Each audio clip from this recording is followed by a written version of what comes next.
The megalodon that has occupied museums, documentaries, textbooks, and films for more than a century may never have existed in the form we imagined. For decades, scientists built their picture of this animal from a handful of teeth and comparisons with living sharks. The result was familiar: a massive, thick bodied predator built like an enormous great white, capable of explosive bursts of speed and perfectly adapted to hunting whales. But almost every part of that picture is now being questioned: its body shape, its size, its diet, its speed, even the way it lived. Some of the evidence behind the new picture was sitting in a museum for decades. Fossil vertebrae discovered in Denmark in the 1970s were transferred to a museum in 1989, then declared destroyed and effectively lost to science. 37 years later, a curator opened an unlabeled box. The bones were still there. They belonged to Megalodon, and their measurements suggested an animal approaching 24 meters, nearly 79 feet, in length. That is far larger than the popular 50-foot estimate that has shaped the image of Megalodon for generations. The bones also revealed something about its life. This was not necessarily a predator that grew rapidly and disappeared young. The evidence suggests it could live for close to a century, growing slowly across decades of open ocean. Its young were already enormous at birth, reaching roughly 3.7 meters, about 12 feet, and capable of hunting marine mammals almost immediately. Then the teeth told another story. A geochemical technique applied to its fossils revealed clues about its diet, challenging the familiar idea that Megalodon was simply a whale hunting machine. Its speed has also been reconsidered, while evidence published in 2023 provided the first empirical proof that the animal was warm-blooded. That warmth may have been one of the traits that made Megalodon so successful. It may also help explain why the animal eventually disappeared.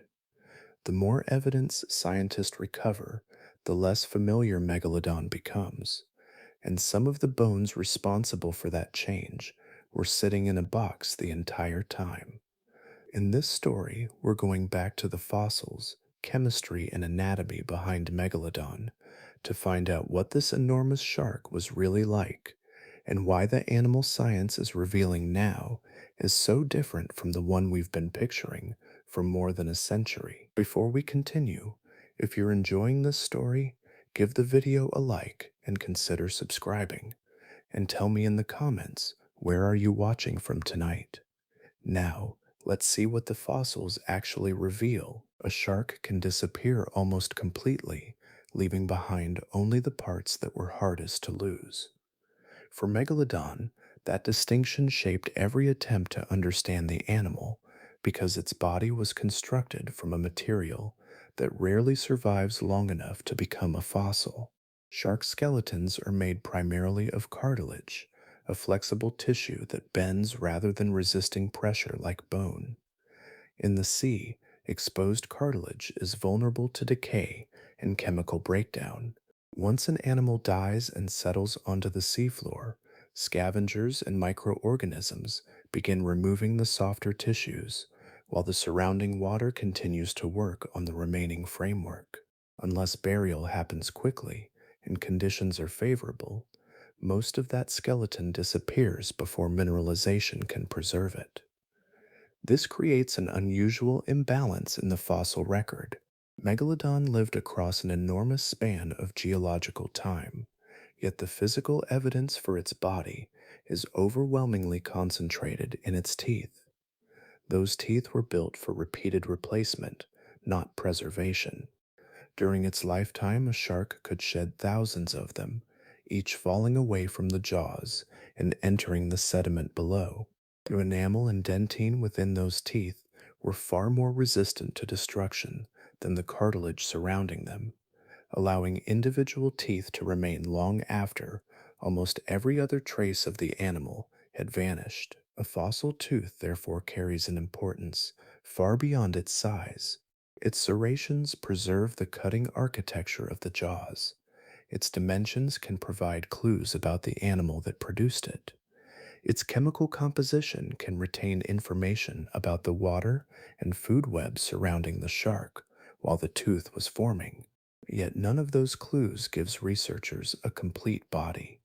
A tooth can reveal what the animal used to feed, but it cannot directly show the curve of its torso, the proportions of its fins, or the exact shape of its tail. Occasionally, the fossil record offers something more. Shark vertebrae contain densely mineralized regions that can survive under the right conditions, particularly when rapid burial shields them from prolonged exposure to seawater. These preserved vertebrae are exceptionally valuable because their dimensions retain information about the proportions of the living animal. They are also exceptionally uncommon, which meant that for much of Megalodon's scientific history, researchers were forced to reconstruct an enormous predator from fragments that represented only certain parts of its anatomy. That absence created a problem that was easy to overlook. When the body is missing, comparison becomes necessary. Paleontologists need a living relative, or at least a living shark, with a broadly similar functional design to supply the proportions that fossils cannot provide. The great white seemed to offer exactly that opportunity. It was a large predatory shark with triangular serrated teeth, and its anatomy was familiar enough to provide a practical framework. The comparison was understandable for its time, but a framework built from another animal can quietly become an assumption, and an assumption can become embedded in every calculation that follows. Once the great white supplied the missing proportions, estimates of Megalodon's body began carrying the shape of a living shark that had never shared its evolutionary history. The fossil record had not actually shown scientists that Megalodon looked like a giant great white, only that some of its feeding structures resembled those of a living predator. That distinction mattered more with every generation of research, because later measurements inherited the proportions hidden inside the original comparison. The difference between those two statements is where the reconstruction began to drift away from the animal itself. For more than a century, a silhouette became a substitute for evidence. Once Megalodon's teeth had been placed beside those of the great white shark, the living animal offered researchers something the fossils could not: a complete body that could be measured, described, and enlarged. The comparison was useful, but every enlargement carried its proportions with it. A great white is built with a deep muscular trunk and a body that narrows toward the tail. That architecture works beautifully at its natural scale, where short bursts of acceleration can deliver enormous force without requiring the animal to carry an oversized frame through the water for long periods. Applied to a much larger shark, however, the same proportions create a different physical problem. As an animal grows, its volume increases faster than its surface area, while the amount of tissue that must be moved through the surrounding water rises dramatically. Hydrodynamics does not treat every shape equally. A thick body presents more area to the water and demands greater effort to maintain efficient movement. The penalty becomes increasingly important with size, especially for an animal expected to travel across an ocean in search of scattered prey. Scaling a great white upward, therefore, did more than make Megalodon larger. It made the imagined shark progressively less practical. The result was a body that became extraordinarily deep through the middle, with a heavy appearance that belonged more to mathematics than anatomy. Illustrations repeated the form until familiarity made it seem inevitable. Once printed in books and reproduced in museum reconstructions, the silhouette became part of the background against which new estimates were judged. A different body shape could appear strange simply because the old one had been seen so often. Nature offers a useful counterpoint in other giants of the sea. Whale sharks and basking sharks achieve enormous dimensions without carrying the compact proportions of a great white. Their bodies extend into long, comparatively slender forms, distributing mass along a shape that allows water to pass around them efficiently. Blue whales and sperm whales arrive at their own versions of the same physical solution, despite belonging to entirely different branches of the animal kingdom. The pattern matters because extreme size imposes constraints that evolution cannot simply ignore. Muscles can become stronger, organs can become larger, and skeletons can support greater mass, but water remains water. Drag still accumulates. Turning still requires force. Every unnecessary widening of the body carries an energetic cost that must eventually be paid by food. By the time researchers began testing whether a great white body could plausibly support Megalodon's estimated dimensions, the old reconstruction had become more than an illustration. It was influencing calculations of swimming performance, energy use, and hunting behavior. Correcting the proportions meant reconsidering all of those interpretations together. A broader comparison finally offered another path. In the 2024 study led by Philip Stearns and colleagues, researchers examined body proportions across 150 shark species rather than relying on a single living analog. The comparison revealed a form that fit Megalodon's enormous scale far better than the familiar great white. The lemon shark, with its elongated cylindrical trunk and relatively even proportions, provided a more plausible structural model. That does not mean Megalodon was simply a gigantic lemon shark. Evolution does not work by copying one animal wholesale. The significance was subtler. Among living sharks, the lemon shark demonstrated a body geometry capable of distributing extreme length without the exaggerated thickness produced by the great white model. It offered a starting point grounded in proportion rather than familiarity. The old silhouette had been convincing because it was recognizable. The newer one was convincing for a different reason. It behaved more naturally when the mathematics of a giant body were allowed to speak. Some discoveries begin beneath layers of rock, while others begin with a label that no longer says what it should. In Denmark, the most important physical evidence for Megalodon's enormous size spent decades in the second category, separated from science not by distance, but by the ordinary disorder of a collection changing hands. The vertebrae had first emerged from a clay pit near Graham in the late 1970s. The site belonged to the Graham Formation, a marine deposit from the Miocene, formed roughly 10.8 million years ago. The bones were associated closely enough to indicate that they belonged to one individual, an unusual circumstance for an animal whose skeleton is so rarely preserved. Researchers documented the material, recorded measurements, and photographed the vertebrae before the specimens entered museum collections. In 1989, the bones were transferred from the Geological Museum of Copenhagen to the Museum of Southern Jutland. At some point during or after that transition, they were considered destroyed. The photographs remained, the written measurements remained. The physical specimen, as far as researchers knew, had disappeared. For decades, the record therefore carried an unusual kind of absence. Scientists could refer to vertebrae they could no longer examine, while the largest dimensions associated with the specimen existed only through earlier documentation. A photograph could preserve the outline of a fossil, but it could not be turned over, scanned, measured again, or examined with instruments that had not yet existed when the bones were collected. Then, in 2026, a collection examination at the Natural History Museum of Denmark changed the status of those missing bones. Vertebrate paleontologist Bent Erik Kramer Lindo was working through stored material when a box containing damaged, unlabeled fossils drew his attention. Inside were the vertebrae that had been presumed destroyed. Their rediscovery did not restore them to their original condition. Years of storage had left parts of the specimen damaged, and some surfaces were no longer pristine. Yet the most important evidence had survived in the structure of the bones themselves.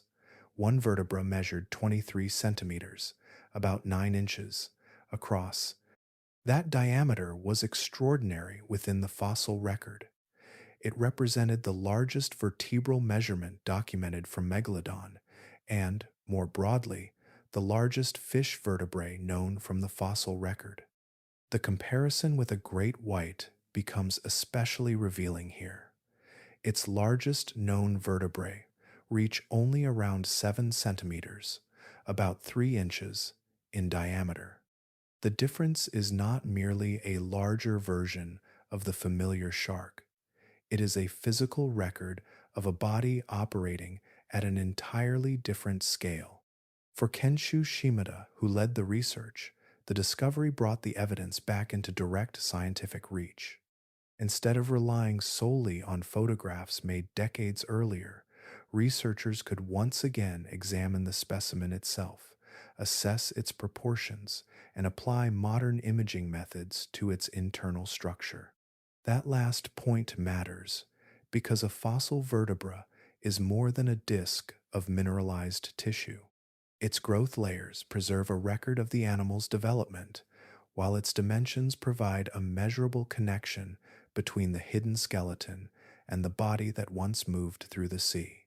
The rediscovered specimen, therefore, carried several kinds of information at once, preserved through an accident of storage as much as an accident of geology. For 37 years, the bones had occupied the strange space between existence and absence. They had not been buried in an inaccessible formation or dissolved beyond recovery. They had remained inside an institution, surrounded by other specimens, waiting for someone to recognize what they were. Their return to scientific study transformed an old photograph into physical evidence and a remembered measurement into something that could once again be tested. A number can become familiar long before its meaning becomes clear. 79 feet sounds like a measurement, a figure that can be placed beneath an illustration and left there. But once the proportions are rebuilt around the rediscovered vertebra, that distance begins to describe an animal with a physical presence unlike any predatory shark alive today. At maximum size, Megalodon reached roughly 24 meters, about 79 feet, from the front of its head to the end of its tail. That is nearly 3 times the length of the largest great white sharks known today. Yet length alone understates the scale, because a body extending that far through the water also carried extraordinary mass. The revised estimate places the largest individual at about 85 metric tons, about 94 tons, making it heavier than many large land mammals combined. The head occupied a substantial portion of that length. Using the proportions provided by the newer body model, the head may have approached 4.5 meters, about 15 feet, from the snout toward the rear of the skull region. The jaws would therefore have belonged to an animal whose feeding apparatus was measured in human scale, even before the teeth themselves entered the calculation. Still, the largest individual should not become the definition of the species. A maximum is not an average, and the fossil record contains animals of many ages and sizes.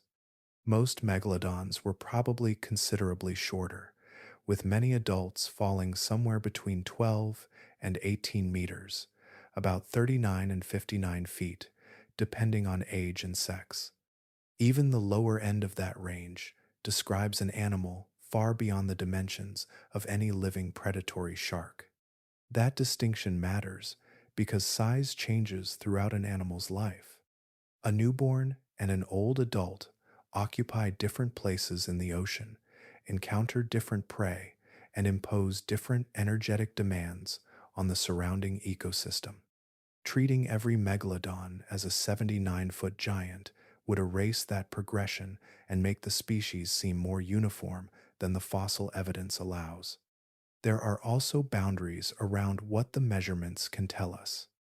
The vertebra provides a powerful constraint on total length, but it does not preserve every external feature.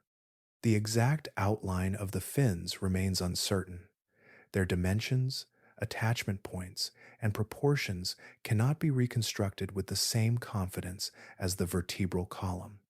The head presents another layer of uncertainty because cartilage and soft tissues rarely leave enough evidence to reproduce its precise profile. Even the tail remains partly unresolved. Its overall function can be considered through comparison with living sharks, but the exact shape of its upper and lower lobes is not preserved in the rediscovered specimen. A reconstruction can therefore be accurate in scale, while remaining incomplete in silhouette. This is where the new estimate becomes more useful than a simple record number. The figure of 79 feet does not mean that every detail of a 79-foot megalodon is known. It means that one physical dimension has become strongly constrained, while other dimensions remain open to investigation. The boundary between evidence and interpretation becomes visible. That boundary gives the animal a different kind of reality. The older reconstructions often appeared complete because uncertainty had been filled with familiar anatomy. The newer reconstruction leaves some spaces unresolved, not because the evidence is weak, but because the evidence has been allowed to speak only as far as it can. A giant shark can therefore emerge from the fossil record without requiring every fin, contour, and curve to be invented.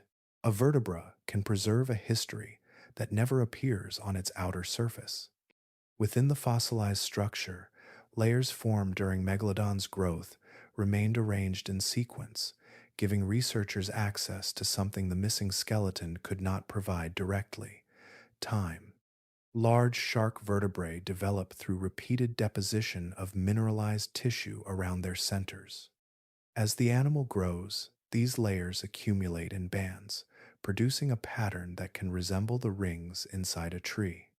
In living sharks, researchers have used these bands to estimate age and growth rates for decades. Applying the same principle to an extinct animal requires more care, because the fossil has passed through millions of years of burial, mineral exchange, and geological pressure. The rediscovered Danish vertebrae offered an unusually valuable opportunity because their internal structure had remained sufficiently intact for modern imaging. X-ray computed tomography allowed researchers to examine the specimen layer by layer without cutting through the fossil. What emerged was a sequence of growth bands that could be counted and compared with established patterns from living sharks. At least 64 bands could be identified with confidence. That means the individual had survived for at least 64 years before its death. The number is already remarkable for a shark, but the growth pattern contained another dimension. The spacing between successive bands changed as the animal matured, revealing that its early growth was relatively rapid before gradually slowing with age. From those changes, researchers could model the trajectory of the animal across its lifetime. The resulting estimate placed its potential longevity at approximately 96 years. This was not an observation of an animal that actually lived that long, but a biological projection based on the growth record preserved within its vertebrae. Nearly a century changes the scale of the story. A megalodon could have spent decades moving through the ocean before reaching the later stages of its life, carrying the accumulated mass of an enormous predator while continuing to grow. Its existence was not compressed into a brief period of rapid expansion. Size accumulated gradually, year after year, as the vertebral rings continued to form. The growth pattern also reveals something about maturity. Megalodon appears to have been a slow-growing shark reaching its enormous dimensions through prolonged development rather than an accelerated rush toward adulthood. That strategy resembles the broader life history seen in some exceptionally long lived sharks, where energy is invested in survival and continued growth across many years. Such biology creates an unusual relationship between individual size and population recovery. A species that takes decades to reach reproductive maturity cannot replace lost adults as rapidly as a species that matures in only a few years. When environmental conditions remain favorable, long lives can provide stability. Individuals have more time to reproduce, and generations overlap for longer periods. But when mortality rises or food becomes less reliable, the same slow rhythm can become a constraint. The vertebra therefore preserves more than an age estimate. Its bands describe the tempo of an entire life, from early growth through maturity and into old age. Each layer represents another interval in which the animal remained alive, feeding, moving, healing, and adding another increment to its enormous body, while the surrounding ecosystem continued its own cycles of change. Somewhere inside those concentric structures is a record of a shark that may have lived for most of a human lifetime. The ocean changed around it, prey communities shifted, and generations of other animals appeared and disappeared, while its own growth continued at the measured pace recorded in the fossilized tissue. Birth was not a small beginning for Megalodon. The first moments of its life already belonged to the scale of an adult predator, revealing a reproductive strategy unlike that of almost any shark living today. The growth bands preserved inside the Danish vertebrae allow researchers to work backward from later stages of development toward the earliest point represented by the animal's growth curve.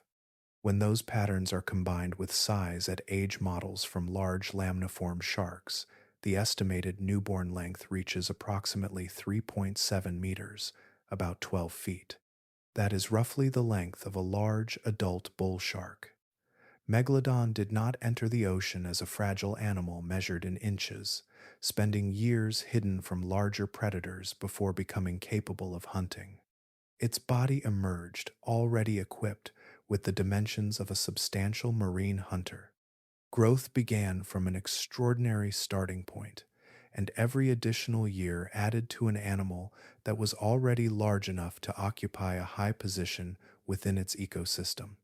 The reason for such an enormous newborn lies partly in the biology of the species.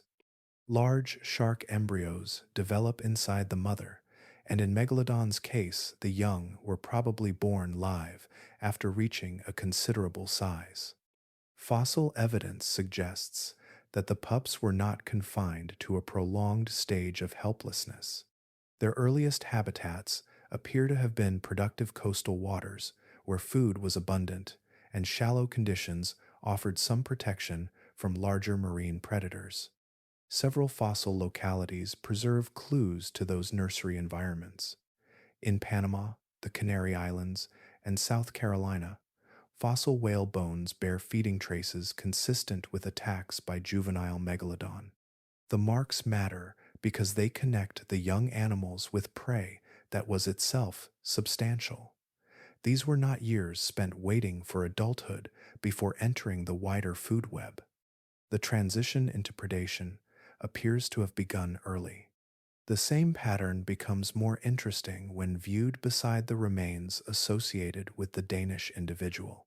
Within the sediment surrounding those vertebrae were remains of basking sharks, enormous filter feeders that could reach about 12 meters, about 40 feet, in length. Their presence does not prove that the individual consumed them directly, but it places Megalodon within an ecosystem containing prey of remarkable size, where young and mature sharks alike developed amid a dense concentration of marine life. A newborn measuring 3.7 meters, about 12 feet, also changes the meaning of reproduction. Producing young at that scale requires the mother to invest substantial energy before birth. Each offspring represents a large biological commitment, carrying developed muscle, organs, teeth, and a body already capable of independent movement. Fewer, larger young would make ecological sense for a predator whose offspring entered the world with an advanced physical capacity. That strategy came with an advantage and a cost. A large newborn could avoid many of the dangers faced by smaller juvenile sharks, but producing such offspring required considerable investment from the mother. Combined with slow maturation and a potentially very long lifespan, the result was a species that placed more emphasis on survival and sustained growth than on rapid replacement of individuals. Megalodon's first day, then, was already different from the beginning of an ordinary shark's life. Its body was large, its role in the food web was immediate, and its development had begun before it ever entered the sea. The animal grew from an unusually substantial foundation, carrying the biological investment of its mother into a world where size was not something it had to earn before it could begin to hunt, but something it possessed from its first encounter with open water. There is a difference between being surrounded by warmth and carrying it inside your own body. For Megalodon, that distinction appears to have been written into the chemistry of its teeth, where traces of ancient temperature survived long after the animal itself had disappeared. For generations, researchers treated Megalodon as an ectothermic shark, meaning its internal temperature would have followed the surrounding seawater. That assumption placed limits on where the animal could operate efficiently. A cold body can function perfectly well in warm, productive seas, but cooling water slows biochemical reactions, muscle performance, and digestion. Most sharks live with that trade-off, allowing the ocean around them to set the pace of their physiology. Some modern predators have evolved another arrangement.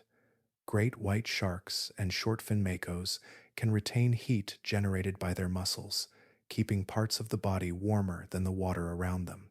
This regional endothermy allows them to remain active in colder environments where a fully ectothermic predator would operate more slowly. Megalodon's enormous size had long made a similar ability plausible, but plausibility was not evidence. Then the teeth provided a way to test the idea directly. In 2023, researchers from William Patterson University, DePaul University, and the University of California, Los Angeles examined fossilized megalodon teeth using clumped isotope thermometry. The method depends on the behavior of atoms during mineral formation. Carbon-13 and oxygen-18 can occur within tooth enamel in different bonding arrangements, and the frequency of those arrangements changes according to temperature when the mineral forms. Once the enamel hardens, that chemical relationship can remain preserved for millions of years. The measurement placed Megalodon's average internal temperature at approximately 27 degrees Celsius, about 81 degrees Fahrenheit. That value was substantially warmer than the surrounding seawater would have been in many of the environments where the animal lived, providing the first direct empirical evidence that this extinct shark maintained an elevated body temperature. The finding changes the meaning of its size. A very large body does not warm and cool as rapidly as a small one, so Megalodon's immense mass would have given it considerable thermal stability. At the same time, maintaining tissues above ambient temperature requires energy. Heat produced by muscles could be retained through specialized blood vessel arrangements, allowing warmth generated deep within the body to circulate toward cooler regions without simply being lost to the sea. That internal warmth could have supported a broad geographic range. Colder waters did not necessarily become physiological barriers, allowing Megalodon to remain active across environments that would have challenged a strictly ectothermic predator. Warmer muscles could contract more effectively, while elevated temperatures in organs involved in digestion could help process large meals after feeding. The chemistry of the teeth, therefore, reveals more than a temperature. It offers a glimpse of how the animal experienced the ocean from inside its own body. The water surrounding Megalodon could change from one region to another, but its physiology worked to keep an internal environment within a narrower range. There was an exchange hidden inside that advantage. Every degree of retained warmth represented energy that had to come from somewhere, and a body weighing tens of tons could not maintain that internal furnace without substantial food.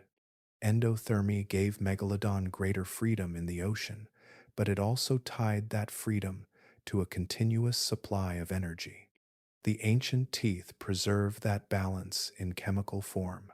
They show an animal whose body was not simply following the temperature of the sea, but actively resisting it, carrying its own warmth through an ocean that could be far colder than the creature moving through it. For an animal this large, warmth was never free. Every degree maintained above the surrounding sea represented energy that had to be supplied by food, and the larger the body became, the more substantial that daily obligation grew. Estimates of Megalodon's energy requirements suggest a daily demand of roughly 100,000 kilocalories. That figure is a model, not a measurement taken from a living animal, but it provides a useful sense of the biological scale involved. A body weighing about 85 metric tons, about 94 tons, and maintaining elevated internal temperatures would have required an extraordinary flow of energy through its ecosystem. Food therefore became more than something consumed when an opportunity appeared. It was part of the structure of Megalodon's existence. The animal could not simply reduce its internal activity to the same degree as a strictly ectothermic shark when conditions became unfavorable. Its muscles, organs, and nervous system were supported by a physiology that remained energetically active across changing temperatures. That difference is especially important in the ocean, where food availability can shift without warning. Productive coastal waters may support dense communities for generations and then become less favorable as currents move, temperatures change, or prey populations relocate. A cold-blooded predator can often respond by lowering its metabolic demands. Its body follows the surrounding environment, reducing the amount of energy required to remain alive during lean periods. Megalodon's physiology offered less flexibility. Maintaining internal warmth meant continuing to generate and retain heat, even when the surrounding water provided no assistance. The animal's enormous body could store thermal energy effectively, but producing that warmth still depended on metabolic activity. Even a temporary shortage could therefore reach beyond hunger, affecting growth, movement, reproduction, and the ability to recover after prolonged scarcity. The same calculation helps explain why enormous size could be both an advantage and a burden. A giant predator could travel farther, process large meals, and remain active across a wider range of marine conditions. Its size also allowed individual animals to dominate encounters with prey that smaller predators could not approach safely. Yet every increase in body mass expanded the amount of energy required to maintain that system. Across a potential lifespan approaching a century, the accumulated demand becomes difficult to imagine. A megalodon living for 96 years would have passed through countless seasonal changes, shifts in prey abundance, and transformations of the marine communities around it. The energy supporting that life had to be renewed continuously, meal after meal, generation after generation. This creates a subtle distinction between surviving and thriving. During periods when marine productivity was high, Megalodon's warm physiology could turn abundant food into greater mobility and sustained activity. When prey became less predictable, the same physiology reduced its margin for endurance. The animal could not simply become inactive for long periods and allow its energy requirements to collapse. That vulnerability would have mattered most when several ecological changes began reducing the availability of suitable prey at the same time. A modest decline might have been manageable for an individual capable of finding food elsewhere. A persistent decline across broad regions would have placed pressure on every animal that depended on a large and reliable energy supply. Megalodon's warmth was therefore more than a feature of its anatomy. It was an energy economy running continuously beneath the surface of its life. The same internal furnace that expanded the environments it could exploit also bound its survival to the productivity of the ocean around it. A trail through the water does not reveal speed directly. Sometimes the evidence is much smaller, preserved in the texture of skin that once touched the sea. In a fossil from Japan, those microscopic structures offer a different picture of how Megalodon moved through its enormous habitat. Earlier estimates treated the shark as a pursuit predator. Its reconstructed size suggested a cruising speed of roughly 18 kilometers per hour, about 11 miles per hour, fast enough to support the image of an animal that could follow prey across long distances. The estimate was reasonable within the older body model, but it depended heavily on assumptions about shape, muscle performance, and swimming style. The Japanese specimen contained another kind of evidence. Alongside a set of megalodon teeth, the surrounding rock preserved fragments of calcified cartilage and placoid scales. These scales are tiny structures embedded in the skin of sharks, each one shaped to influence the thin layer of water flowing across the body. Their arrangement changes with swimming behavior, leaving behind a biological signature that can survive even when almost the entire animal has disappeared.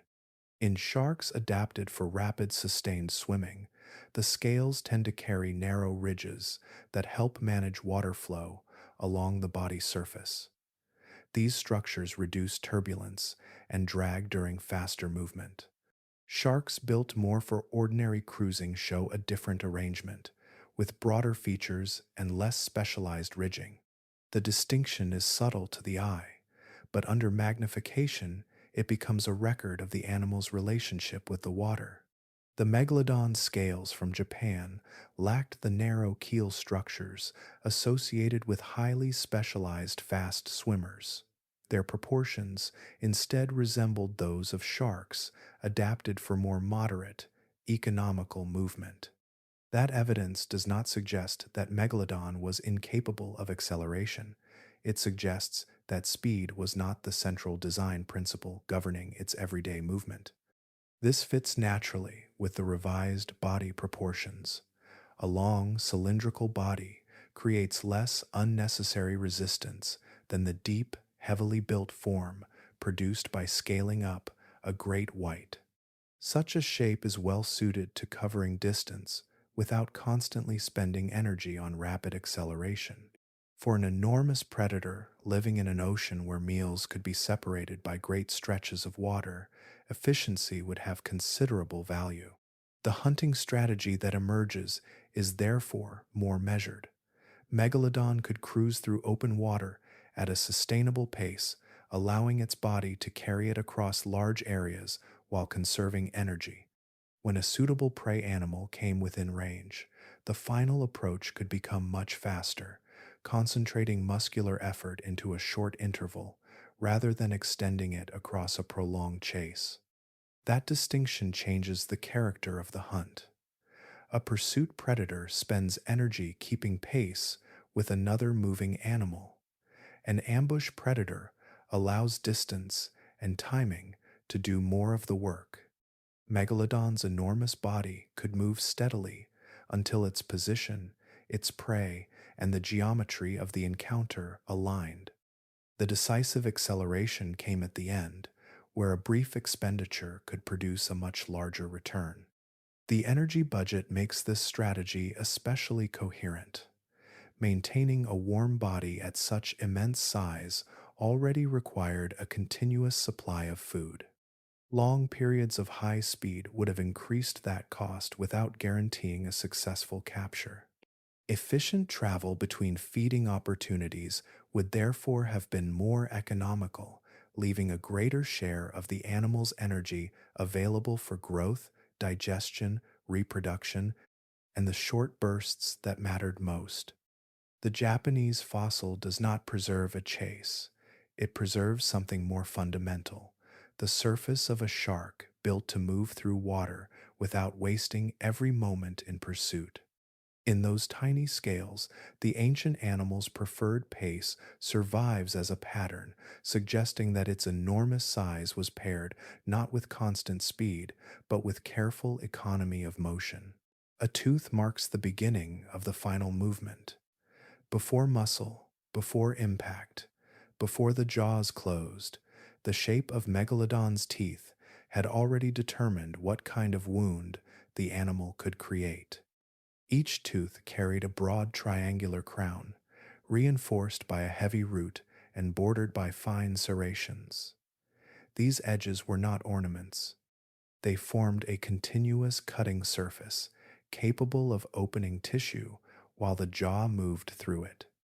The important detail is that the teeth worked as a sequence rather than as isolated weapons. As the upper and lower jaws came together, neighboring teeth could enter the same region of flesh at slightly different positions, creating a broad zone of overlapping cuts. The serrations helped maintain the cutting action as the tooth traveled through resistant tissue. For an animal confronting whales and other large marine mammals, that efficiency mattered. A small amount of movement could produce a wound extending across a substantial part of the body. The forces involved were extraordinary. Estimates of Megalodon's bite have varied according to the reconstruction used, but some biomechanical models place the maximum pressure around 40,000 pounds per square inch. That figure is not a direct measurement from a living animal. It is an estimate derived from anatomy, jaw geometry, muscle arrangement, and comparisons with living sharks. Even with those uncertainties, the mechanical potential of the jaws was immense.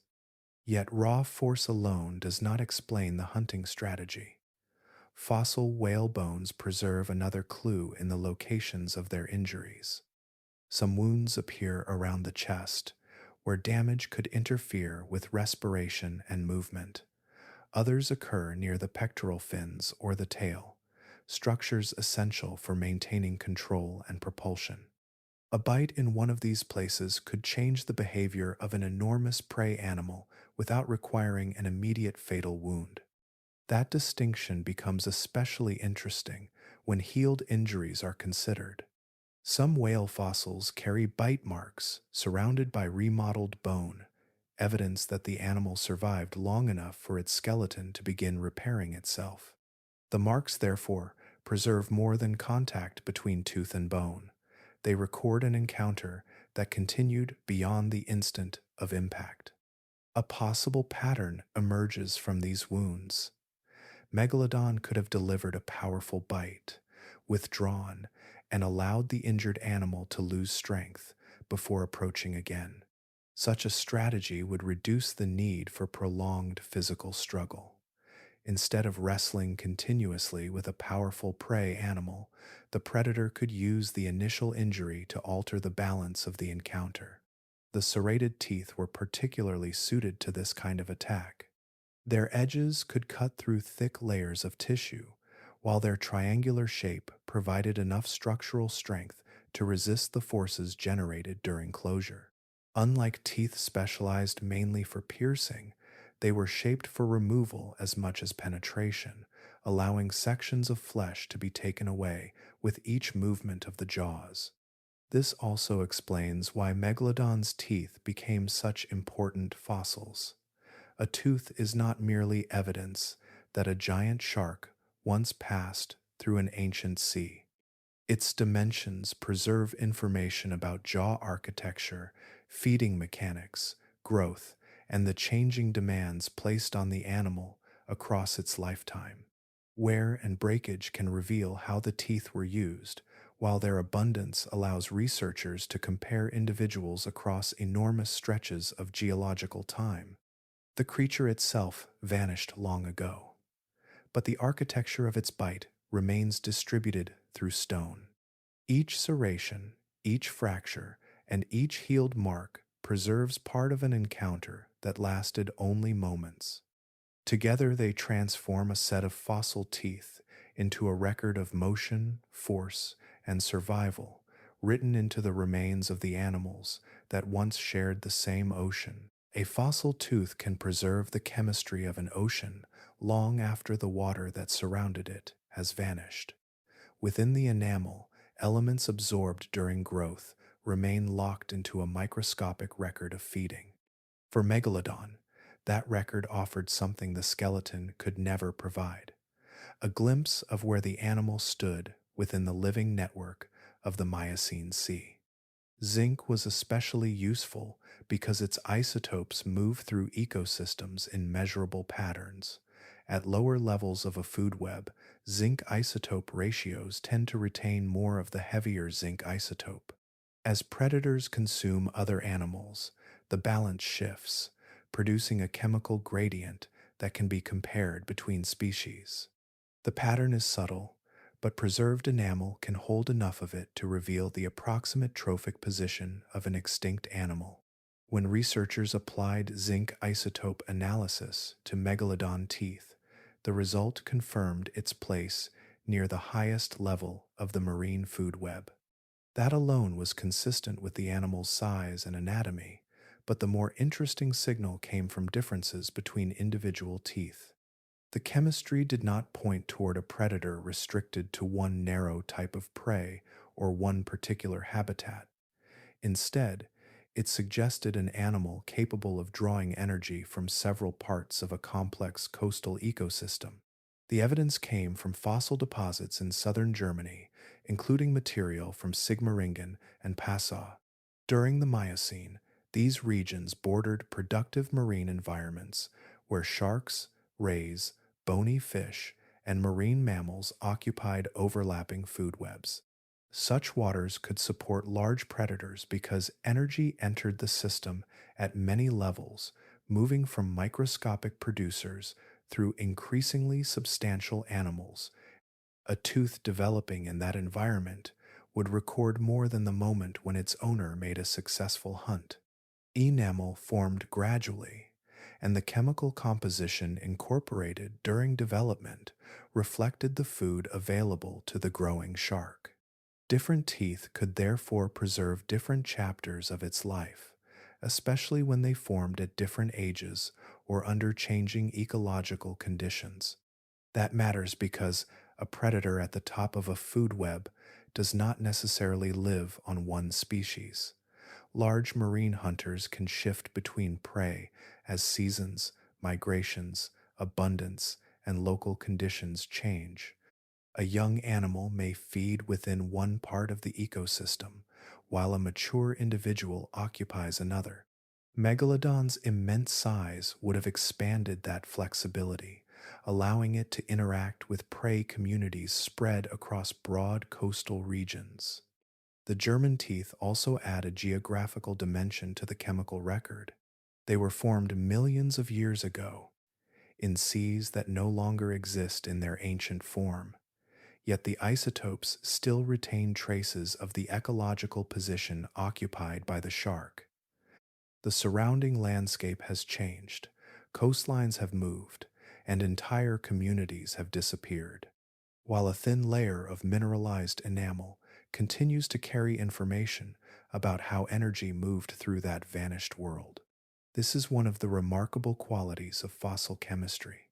Bones can reveal structure, teeth can reveal feeding mechanics, and growth bands can reveal age, but isotopes can connect an animal to the broader ecosystem around it.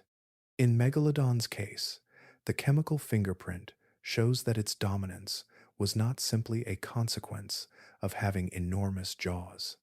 It belonged to a food web rich enough to sustain a predator whose life demanded extraordinary amounts of energy, and flexible enough to offer different sources of nourishment as conditions changed across changing coastal seasons. The result is a more detailed portrait of an ancient hunter, not fixed to a single prey species, but woven into a shifting marine community whose chemistry survived inside the teeth it left behind. A predator can stand at the highest level of a food web without depending on one particular kind of prey. Megalodon appears to have occupied that broader position, moving through marine communities according to what each region could provide, rather than following a single favored menu. The evidence comes from chemistry preserved inside fossil teeth. Zinc isotope patterns recorded during tooth formation allow researchers to compare the feeding positions of animals that lived in different environments. In Megalodon, those values varied between fossil localities, revealing that its place within the food web was not fixed everywhere it hunted. At Sigmaringen in southern Germany, the chemical signal placed Megalodon among predators feeding on substantial marine animals. At Passau, another Miocene locality in the same broad region, the pattern differed. The shark still occupied a very high trophic position, yet the chemistry indicated access to prey lower in the food web. The contrast is important because the two records belong to the same species and broadly similar geological interval. What changed was the surrounding community. Such flexibility is characteristic of an ecological generalist. Instead of evolving around one narrow resource, a generalist can draw from several available sources, shifting its diet as abundance, seasonality, migration, and local conditions change. For an animal with an enormous energy requirement, that flexibility would have been especially useful. A predator that needed to find one specific prey group would be vulnerable whenever that resource moved elsewhere or became scarce. Whales certainly belonged within the menu. Fossilized whale bones carry evidence of megalodon feeding, including wounds consistent with the animal's teeth. Large marine mammals offered enormous quantities of energy in a single encounter, making them valuable resources for a predator of exceptional size. Yet the existence of whale predation does not make whales the foundation of the entire diet. The broader marine ecosystem offered many alternatives. Fish occupied different levels of the food web, rays moved across shallow environments, smaller sharks shared coastal waters, and marine mammals varied in size and abundance from one region to another. A large predator, capable of moving between these resources, would not need to remain attached to a single hunting pattern. This changes the meaning of the familiar image of Megalodon approaching a whale. That scene may represent one genuine part of its life, but it cannot contain the whole ecology of the species. The chemical record is more expansive. It suggests an animal able to exploit whatever productive pathways the ocean made available. Regional variation makes the picture even more interesting. A shark, living near one ancient coastline, could encounter a different collection of prey from another individual living hundreds of miles away, while both remained members of the same species. Their teeth could therefore preserve different chemical histories, even though the animals shared the same basic anatomy and occupied the same broad period of Earth's history. Generalists can sometimes withstand environmental change better than specialists because their survival does not depend upon a single resource. Yet flexibility has limits. A predator requiring immense quantities of food still depends on the overall productivity of the ecosystem, even when it can switch among prey. Megalodon's ecological identity therefore rests less on one dramatic encounter than on its ability to move through an entire network of marine life. Whales were part of that network, but they were never the whole story. The teeth suggest something broader, a predator whose success came from remaining adaptable at the very top. Its dominance was therefore expressed not through specialization, but through breadth, allowing one immense predator to remain connected to many layers of a changing ocean. For a long time, the great white shark was useful to science for an almost accidental reason. Its living body offered one of the closest anatomical comparisons available for reconstructing Megalodon. Yet the deeper fossil record places these two predators together near the end of Megalodon's reign, not as distant relatives separated by time, but as animals sharing the same changing ocean. Great white sharks appear in the fossil record by roughly 4 million years ago, while Megalodon survived until about 3.6 million years ago. Their overlap was brief by geological standards, but long enough for their feeding histories to leave chemical traces in their teeth. Fossils from the early Pliocene deposits of North Carolina provided researchers with an opportunity to examine those traces using the same zinc isotope approach that had already been applied to Megalodon. The results placed early great white sharks at trophic levels, remarkably similar to those of Megalodon. Trophic level describes a predator's position within the chain of energy moving through an ecosystem. When two predators occupy nearly the same level, they may draw upon many of the same resources, even when their bodies are profoundly different in size. That distinction matters here. Megalodon approached 24 meters, about 79 feet, at its greatest estimated size. Early great white sharks were less than 6 meters, about 20 feet long. One required an immense supply of energy simply to maintain its enormous body and elevated internal temperature. The other could pursue much of the same ecological opportunity with a fraction of that metabolic expense. Their competition, therefore, did not need to resemble a physical confrontation. It could unfold through ordinary ecological pressures as predators encountered the same fish, marine mammals, and other resources across productive coastal waters. When prey became less abundant, the difference in body size became a difference in cost. Every meal carried much greater importance for the larger animal because its baseline requirements were so much higher. Reproductive strategy added another layer. Large, slow maturing predators invest years into reaching adulthood, while smaller sharks generally require less time and energy to produce new generations. A population built around rapid replacement can absorb losses more readily than one whose members take decades to mature.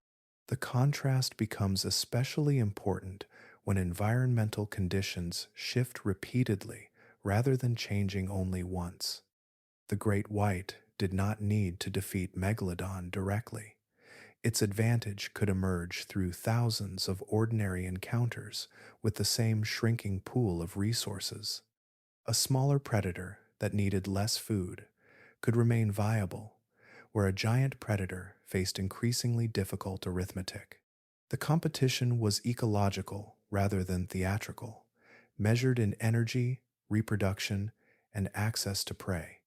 It would have been especially important along continental margins, where changing temperatures and shifting prey distributions could bring both predators into the same productive corridors. There was no single encounter that needed to decide their fortunes. Repeated pressure across generations could be enough. There is an unusual symmetry in this story. The living shark once used as the anatomical template for reconstructing Megalodon may also have been among the predators sharing its world during the final chapter of its existence. For generations, that comparison helped create an image of Megalodon that was too familiar, too much like its modern relative. Fossil chemistry now gives the relationship a different meaning. The great white was not simply a model for imagining the ancient giant.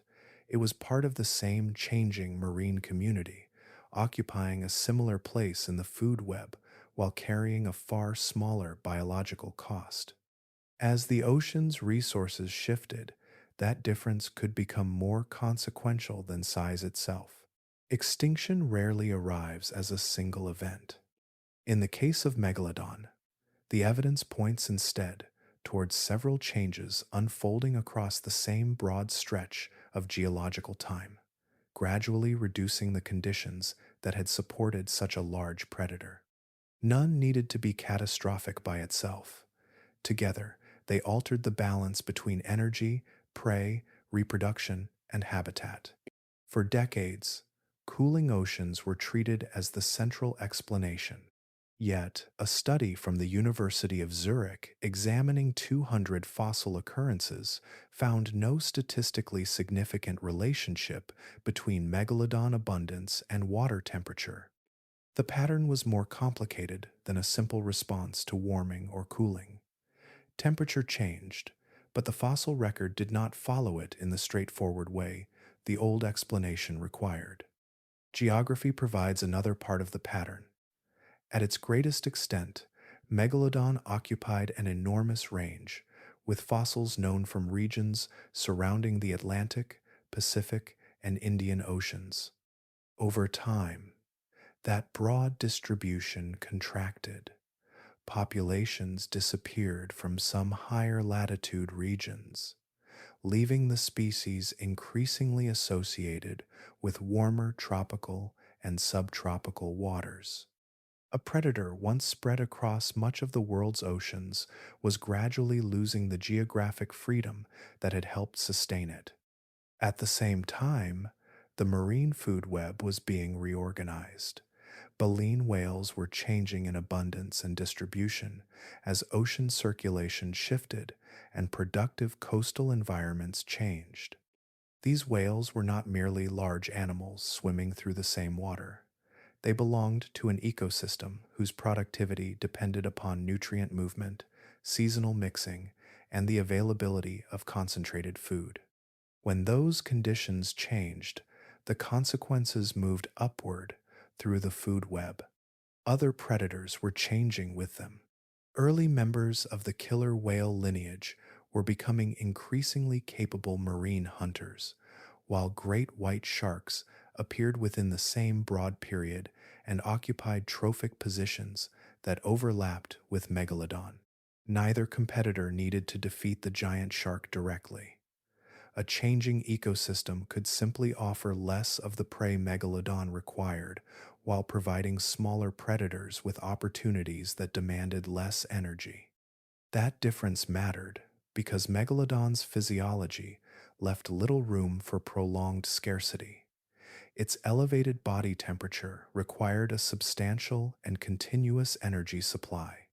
Its enormous size increased the amount of food needed to maintain that internal furnace, while its slow maturation meant that population recovery could take many years. A smaller predator could endure a leaner environment with a very different biological budget. The pressures also varied across regions and through time. Some populations may have encountered declining prey first. Others may have faced stronger competition, altered nursery habitats, or changes in coastal productivity. The result would not necessarily resemble a sudden worldwide disappearance. It could look like a species retreating from one ecosystem after another, each retreat leaving fewer opportunities for the remaining populations.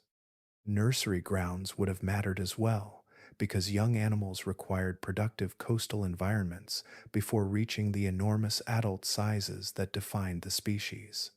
Losing those sheltered feeding grounds could weaken future generations long before the last adults disappeared.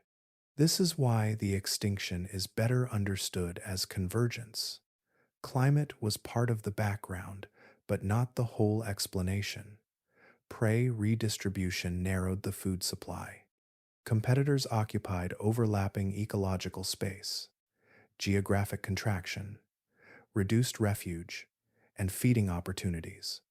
A demanding metabolism kept the cost of survival high, while slow reproduction limited the speed of recovery. Nothing in that sequence required one final catastrophe. The margins simply became smaller with every environmental shift. Over millions of years, a predator adapted to abundance was left with fewer places where its enormous body, long maturation, and constant energy requirements could all be supported at once. A distribution map can preserve a kind of history that a single fossil cannot. Each tooth marks one place and one moment, but thousands of specimens arranged across continents begin to reveal movement through time. For Megalodon, those points form a broad pattern of expansion, followed by gradual retreat, as populations disappeared from parts of the ocean long before the species itself reached its final boundary. During much of the Miocene, Megalodon occupied an extraordinary geographic range. Fossils occur along the Atlantic and Pacific coasts of North America, around Europe and the North African margin, and throughout regions connected to the Indian and Indo-Pacific Oceans. Its presence followed productive marine environments, especially places where abundant prey and suitable temperatures could support a predator of immense size. As the Miocene progressed, that pattern began to change. Northern records became less common, particularly around Europe and the North Atlantic. The fossil map did not simply lose individual points at random. The distribution increasingly favored warmer, shallower regions at lower latitudes, including parts of the southern Atlantic, the coasts of South America, Australia, and the Indo-Pacific. A species that had once occupied broad stretches of the world's oceans was gradually becoming concentrated within a narrower climatic and ecological corridor. Ocean circulation was changing beneath that contraction.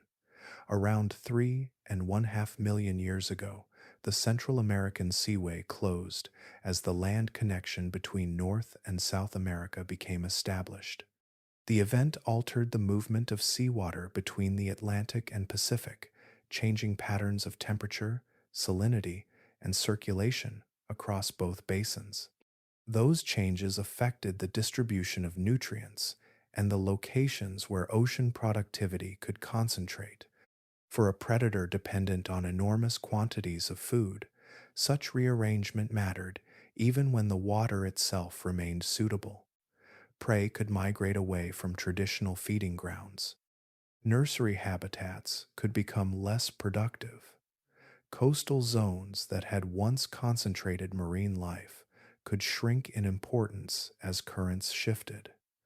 A giant predator did not need every part of its habitat to disappear. It only needed enough of its most productive feeding grounds to become unreliable. The northern fossil record offers a particularly revealing comparison. The Gram Formation in Denmark preserves a marine environment from a period when Megalodon lived among abundant life in relatively warm, shallow water.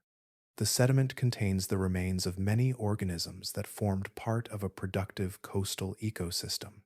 Elsewhere, fossil teeth from southern Germany record another ancient marine setting, showing how widely these environments once supported large predators. By the final stages of Megalodon's existence, comparable northern environments had changed substantially. The species was not erased from the entire planet on one particular day.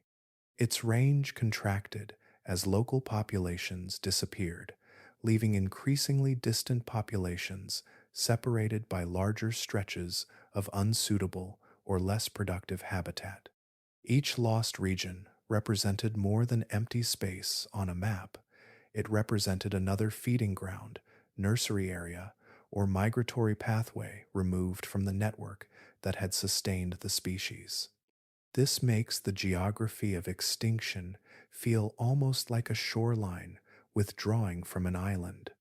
The boundary moves gradually, not because the animal suddenly becomes incapable of surviving, but because the places capable of supporting it become fewer. Northern populations disappear first.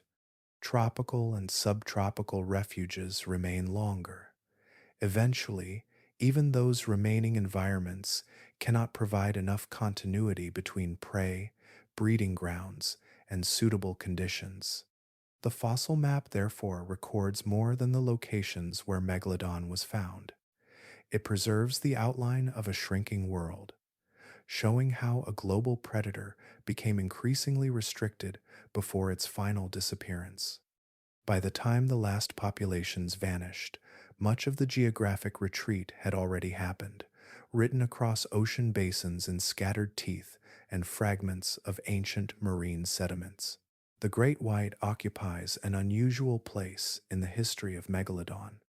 It helped create the image scientists carried for generations, and much later it emerged from the fossil record as a possible competitor living within the same changing marine ecosystem. The connection is not ancestry. It is coincidence shaped by evolution, anatomy, and the demands of survival. The resemblance between their teeth is a product of convergent evolution. Megalodon and the great white belong to separate shark lineages that followed different evolutionary paths for tens of millions of years. Yet both developed broad, triangular teeth with serrated edges, an effective design for cutting through the bodies of large prey. Similar problems had produced similar solutions. That resemblance became especially influential during the early reconstruction of Megalodon. In the 1880s, the great white was among the most obvious living comparisons available. Its teeth were familiar, its body was that of a large predatory shark, and its feeding behavior offered a convenient reference for an animal known mainly from scattered fossil teeth. The comparison seemed reasonable because the visible evidence pointed in the same direction, but a familiar model can gradually become an assumption. Once Megalodon was imagined as an enormous version of a great white, later estimates of its body proportions, swimming ability, hunting behavior, and ecology could inherit characteristics that had never actually been demonstrated in the fossil record. The great white became a kind of anatomical mirror, reflecting its own biology back onto an animal that had lived millions of years earlier. The irony deepens near the end of Megalodon's existence. Great white sharks appear in the fossil record around 4 million years ago, during a period when Megalodon was still present. Chemical evidence from their teeth indicates that early great whites occupied trophic levels overlapping with those of Megalodon. They were therefore drawing from much of the same ecological energy, even though their bodies were vastly smaller. That difference in scale carried an enormous energetic consequence. A great white could reach maturity with a far smaller biological investment, require less food to sustain itself, and recover from periods of reduced prey availability more readily. Megalodon's enormous body and elevated metabolism created a much larger daily requirement, while its slow maturation limited how rapidly populations could replace lost individuals. In 2019, vertebrate paleontologist Robert Boesnecker and colleagues re-examined fossil sites in California and Baja California and argued that Megalodon's extinction occurred around 3.6 million years ago rather than the older estimate of 2.6 million years ago. The revised timing brought the disappearance much closer to the period when great white sharks were spreading more broadly through marine environments. This does not mean the great white killed Megalodon. Extinction rarely works through such a simple encounter. The overlap instead suggests a broader ecological pressure, with two predators using similar resources while carrying radically different biological costs. As prey communities changed, the smaller predator had more room to persist. The same shark that once served as the blueprint for imagining Megalodon therefore became part of the evidence surrounding its final chapter, science first looked at the great white and saw a model for the giant. Later, fossils and chemical signatures revealed something more complicated, a separate lineage that had independently arrived at similar teeth, entered the same food web, and endured through an era when Megalodon's advantages were becoming increasingly difficult to maintain. That reversal changes the meaning of the comparison itself.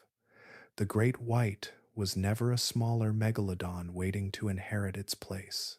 Both were products of different histories, shaped by different anatomical constraints, yet brought into the same ecological arena by changing oceans. One happened to become the reference point through which the ancient giant was imagined. The other remained in the sea long enough for its own survival to become part of the evidence. For much of modern paleontology, Megalodon was reconstructed from what it left behind rather than from what it once was. Teeth survived in abundance because enamel and dentine could endure burial, pressure, and geological change. The rest of the animal was another matter. Its cartilaginous skeleton rarely fossilized, leaving researchers with a remarkable collection of cutting tools and very little of the body that carried them. That imbalance shaped the first reconstruction. In the 1880s, the great white offered the nearest living comparison with a familiar set of triangular, serrated teeth. There were no computed tomography scans to reveal hidden anatomy, no isotope chemistry capable of tracing ancient diets, and no global digital collections allowing researchers to compare hundreds of living sharks at once. A plausible analogy was therefore asked to carry more weight than the evidence could comfortably support. Scientific ideas can persist for reasons that have little to do with certainty. A published reconstruction becomes an illustration, then a museum model, then a textbook figure. Each repetition makes the original interpretation easier to recognize and harder to dislodge.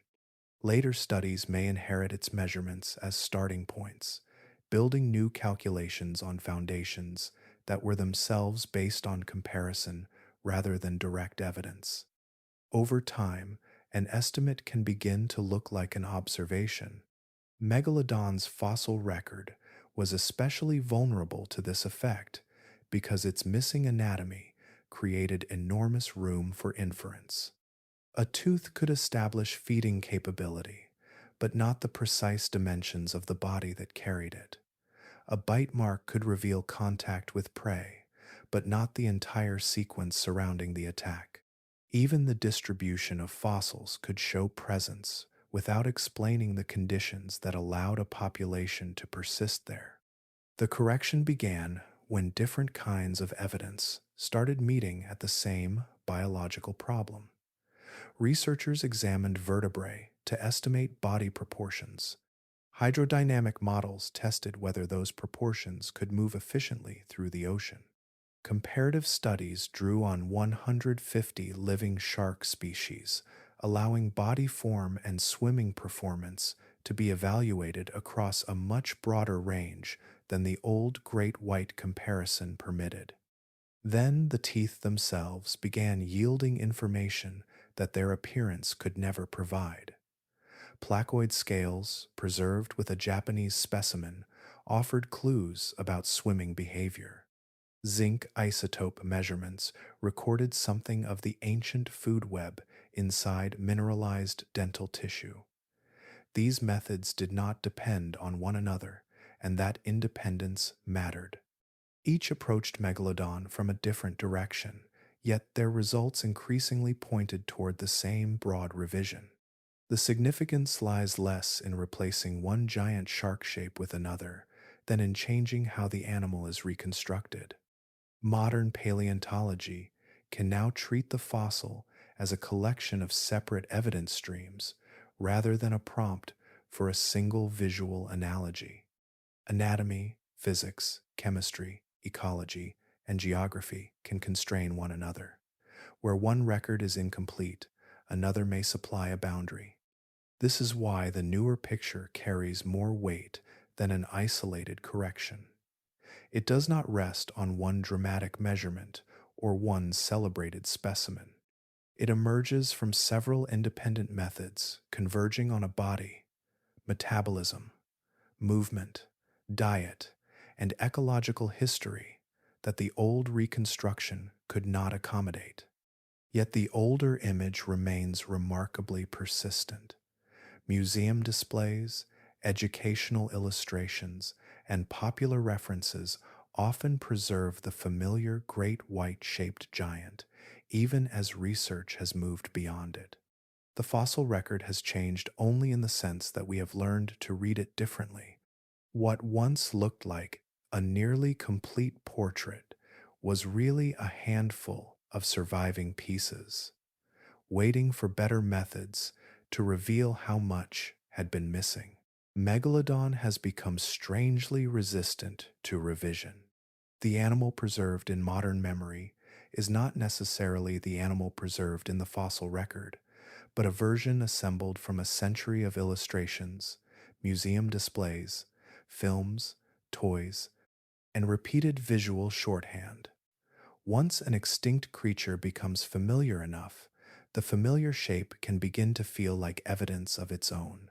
That process is especially powerful with Megalodon because its teeth provide such an immediate image. They are large, triangular, and unmistakably shark-like, making them easy to translate into a giant jaw. From there, the rest of the animal seems almost to assemble itself. A larger head, a heavier body, a familiar shark silhouette, and a dramatic scale comparison can create an image that feels complete even when much of it remains inferred. Cinema amplified that image enormously. The Meg, released in 2018, and The Meg 2, The Trench, released in 2023, together earned more than $600 million worldwide. Their megalodon is enormous, thick-bodied, fast-moving, and visually derived from the great white form that shaped earlier scientific reconstructions. The films are fictional, but their visual language draws strength from an image that audiences had already encountered in museums, books, illustrations, and documentaries. Museum displays carry a different kind of authority. A life-sized jaw mounted inside a gallery does not announce which portions are measured directly and which were reconstructed from comparison. It simply occupies physical space. Visitors can stand beneath it, walk around it, and photograph themselves beside it. The scale becomes an experience rather than a proposition, and experiences tend to remain vivid long after the original scientific reasoning has disappeared. Many major displays were created during the 1980s and 1990s, before the recent advances in body reconstruction, isotope analysis, and comparative modeling. Some have remained in place for decades because museum exhibits are expensive, carefully designed objects, not scientific papers that can be replaced with every new publication. Updating one can require new research, new fabrication, new funding, and an institutional decision that the old representation no longer reflects current understanding. The contrast between the two forms of evidence is almost poetic. A tooth preserved for millions of years can contain chemical information about the food web surrounding an extinct animal. A carefully measured vertebra can constrain the shape of its body. A fossilized skin structure can reveal something about movement through water. Yet, a dramatic illustration can communicate more to a visitor in a few seconds than years of specialized research. That does not make the illustration meaningless. Visual reconstruction is an important part of paleontology, especially when the public has no other way to imagine an extinct organism. The difficulty begins when an interpretation becomes indistinguishable from an observation. The line between what the fossil demonstrates and what the artist supplies can disappear beneath the confidence of the finished image. Even the great white comparison illustrates the same tendency from another direction. The resemblance between their teeth made the living shark an intuitive model, and intuition can be useful when evidence is scarce. But the resemblance concerned a functional structure, not necessarily the whole animal. Convergent evolution can produce similar solutions in unrelated lineages, while leaving the rest of their anatomy, physiology, and ecological strategies profoundly different. So the cultural megalodon has remained almost frozen, while the scientific one has continued changing. One lives in familiar silhouettes, enormous jaws, and cinematic motion.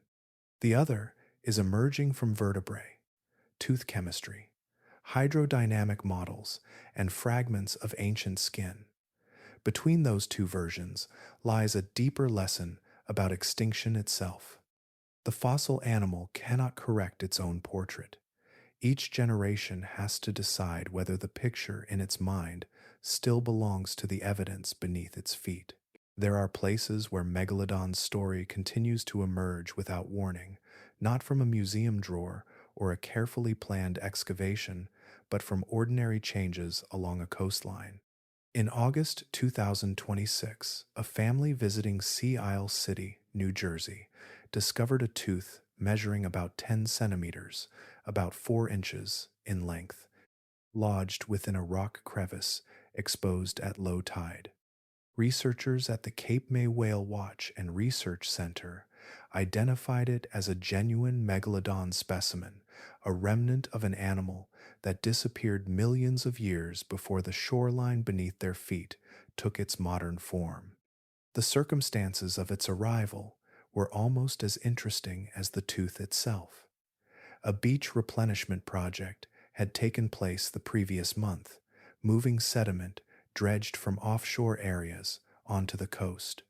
Buried within those Miocene deposits were fossil remains that had spent millions of years beyond the reach of ordinary tides.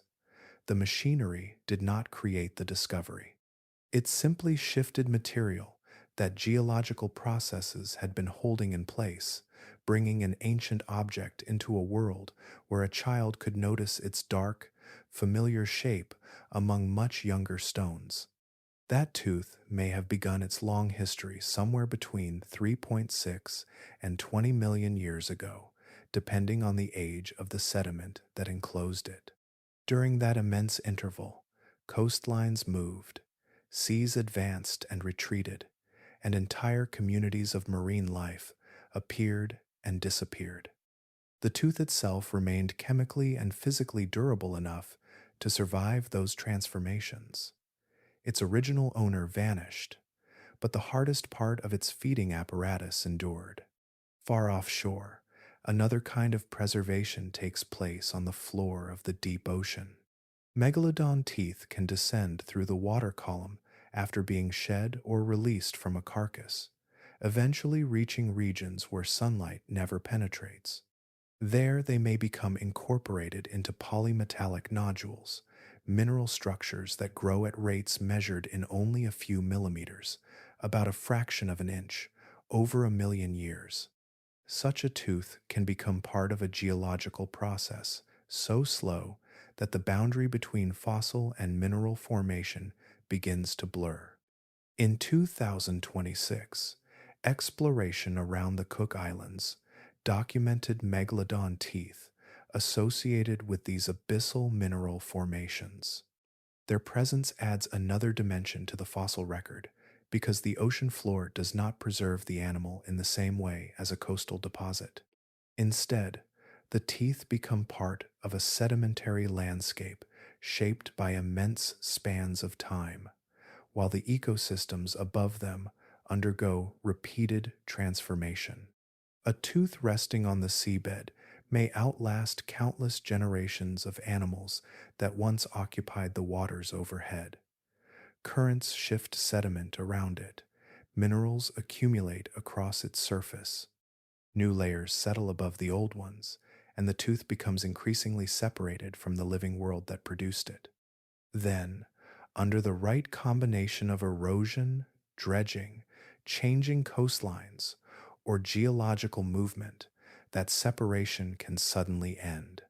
This makes the fossil record feel less like a completed archive and more like a scattered collection that the Earth continues to uncover. Every exposed tooth carries the physical trace of a life that ended millions of years ago, but its discovery belongs to the present. A beachgoer, a changing shoreline, or a remotely operated exploration vehicle can become the final link between an extinct predator and a world that never witnessed it alive. The animal itself is gone, its evidence is not, and the process of finding it has hardly reached an ending. Teeth remain beneath beaches, within ancient sediments, and across the deep seafloor, waiting in geological places where time has preserved them long enough for another generation to find them. A museum drawer can hold an animal that the world has never properly met. The specimen may have been collected decades earlier, labeled according to an older interpretation, and placed among thousands of other pieces whose significance seemed settled at the time. Yet a change in method can transform an ordinary storage box into a new scientific landscape. The Denmark vertebrae illustrate that possibility with unusual clarity. They were not recovered from a fresh excavation or discovered beneath an untouched layer of sediment. They were already inside the Natural History Museum of Denmark, preserved within a professional research collection. Their significance remained obscured not because the institution had abandoned them, but because collections accumulate histories of their own. Specimens move between cabinets, storage rooms, researchers, and catalog systems. Staff change. Classifications change. Labels that once seemed precise can become incomplete as scientific knowledge expands. Recognition finally came through Bent Eric Kramer Lindau, whose attention and experience allowed the unusual vertebrae to be understood for what they were. The discovery depended on a human moment, but it was made possible by the existence of the collection itself. Without decades of preservation, there would have been nothing to recognize. That pattern extends far beyond Denmark. Natural history institutions around the world collectively preserve hundreds of millions of specimens, including fossils, bones, shells, dried organisms, minerals, and preserved tissues. Each object represents a fragment of a biological or geological history, but only a portion has been examined, with the tools now available to researchers.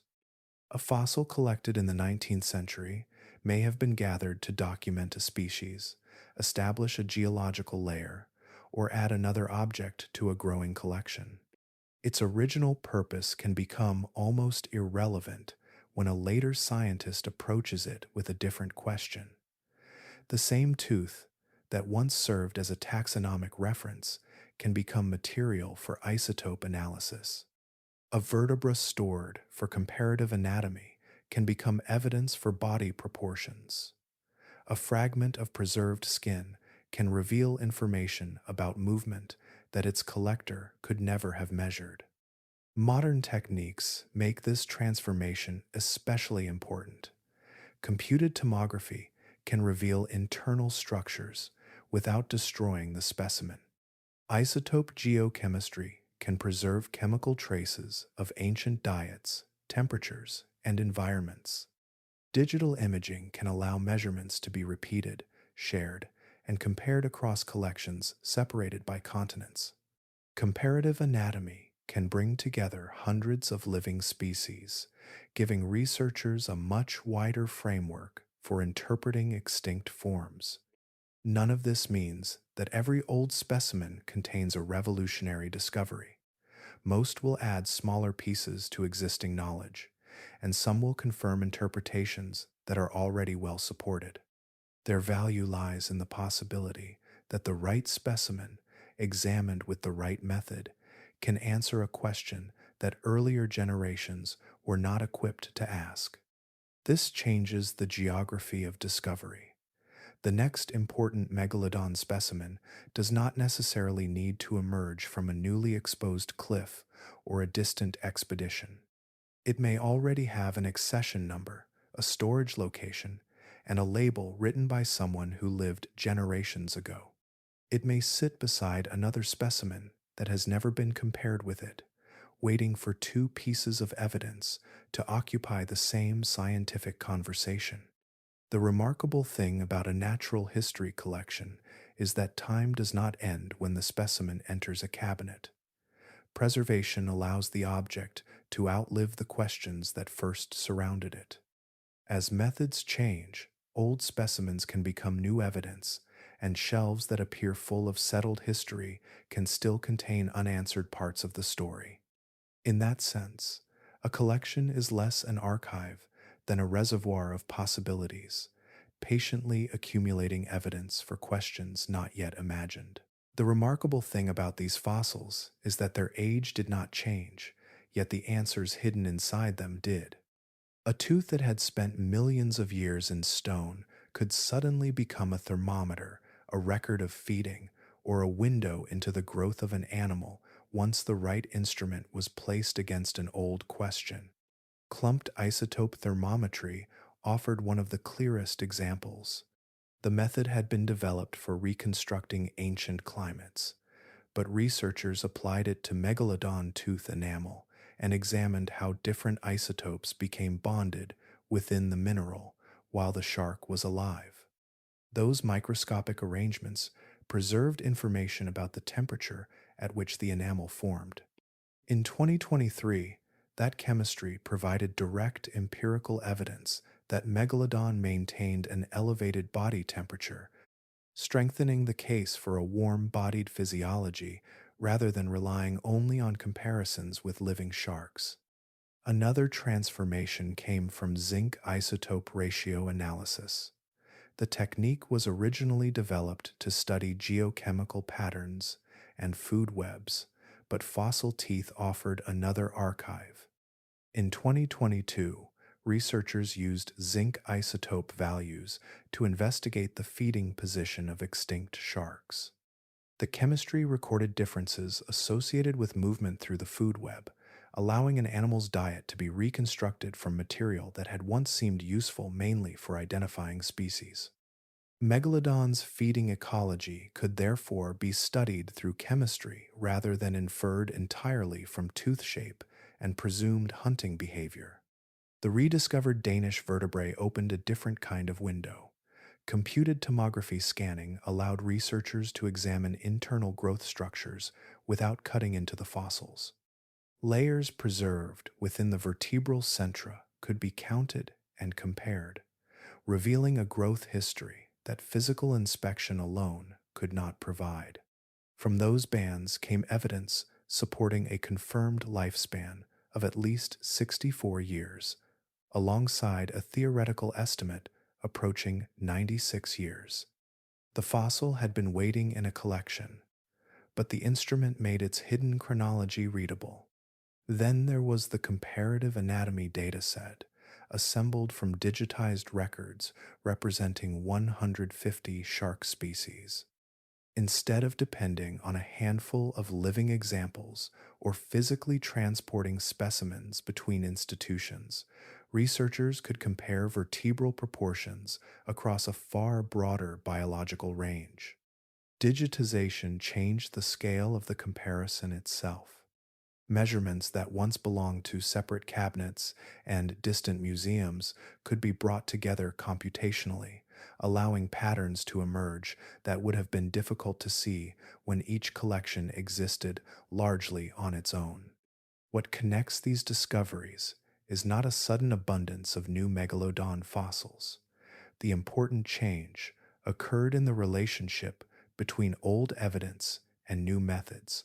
The same enamel could hold chemical information that 19th century collectors could never detect. The same vertebrae could preserve growth history invisible to earlier anatomists. The same comparative measurements could acquire new meaning when thousands of records became searchable across institutions. And this process has no natural stopping point. Scientific instruments continue to become more sensitive, more precise, and more capable of extracting information from specimens without destroying them. Methods still being refined today may eventually reveal aspects of Megalodon's physiology, movement, reproduction, or environment that remain inaccessible to current techniques. Some of the most consequential evidence may already exist in museum collections, preserved inside objects that have been studied only according to the questions of their own time. The fossils have not changed. Our ability to listen to them has. Each new method effectively adds another sense to the investigation, allowing ancient material to speak through chemistry, geometry, growth, and statistical comparison. What once appeared to be a fixed object can become a layered record, with different instruments revealing different chapters of the same vanished life. A fossil tooth is not simply a piece of the past. It is a survivor of a long sequence of chances, each one narrowing what can eventually reach a museum drawer, while millions of years continued to erase the evidence around it. For Megalodon, the first obstacle came immediately after death, when the body entered an environment capable of dismantling most biological material long before sediment could protect it. Salt water carries dissolved chemicals, oxygen, microorganisms, and immense pressure into every exposed surface. Muscles, skin, organs, and connective tissues disappear through decay and chemical breakdown. Cartilage, although more durable than soft tissue, is still poorly suited to becoming a lasting fossil unless unusual conditions intervene. Even mineralized structures can be altered when they remain exposed on the sea floor, where currents move, sediment, and chemistry slowly works through their surfaces. A tooth has a better chance because its enamel is extraordinarily resistant. It is composed largely of a crystalline mineral structure that can endure conditions that would destroy surrounding tissue. Yet, resistance is not permanence. A tooth resting on the seabed can be buried, uncovered, transported, fractured, or chemically altered. Some are carried into sediment almost immediately. Others remain exposed for thousands of years, becoming worn before burial ever begins. The same uncertainty applies to vertebrae, whose survival depends heavily on where they come to rest. Rapid burial beneath fine sediment can isolate a specimen from much of the surrounding chemical activity. Groundwater then moves through the sediment over geological time, carrying dissolved minerals that can gradually replace or reinforce the original material. Fossilization is therefore less like preservation inside a sealed container and more like a slow exchange between the remains and the world around them. This creates a profound imbalance in the record. A population could contain countless individuals, each leaving behind thousands of teeth across a lifetime, yet only a small portion would ever enter the narrow pathway toward fossilization. The surviving collection would then be shaped by geography, sedimentation, erosion, later uplift, and the simple fact that someone eventually had to encounter the specimen. That bias affects more than anatomy. Teeth can preserve information about feeding and chemistry, while vertebrae can reveal aspects of growth and body proportions. But the fossil record offers almost no direct archive of the softer dimensions of a living megalodon. Its skin texture, coloration, social behavior, courtship, parental care, and many details of movement could vanish without leaving a recognizable trace. Even sound is especially difficult to reconstruct because soft structures responsible for producing or receiving it rarely fossilize. The missing evidence is therefore not evidence that those parts of Megalodon's life never existed. It is evidence of how selective the pathway into deep time can be. What reaches us has passed through a geological filter. one that favors durable structures and certain environments while excluding most of the biological experience that surrounded them. That filter also explains why every exceptional specimen carries unusual weight. A tooth with preserved chemical signatures, a vertebra retaining growth bands, or a concentration of fossils within a particular sediment layer can reveal more than its shape alone. Each surviving fragment contains information about the conditions that allowed it to remain. The ancient ocean did not preserve Megalodon for us. It simply allowed a few durable pieces to escape destruction, while the greater body of its existence returned to the water, the sediment, and the chemistry of the seafloor. Our picture is assembled from those survivors, each one carrying only a portion of an animal that once filled an ocean. A megalodon tooth can look almost simple in the palm of a hand, a darkened triangle of enamel, worn edges, and ancient mineral. Yet its apparent simplicity is misleading. The tooth is not merely what remains of a predator. It is a layered record in which several different histories became compressed into one durable structure. The tooth began forming inside a living shark during a period when the animal was feeding, growing, and moving through an ocean that no longer exists. As enamel mineralized, elements drawn from food and seawater became incorporated into its microscopic structure.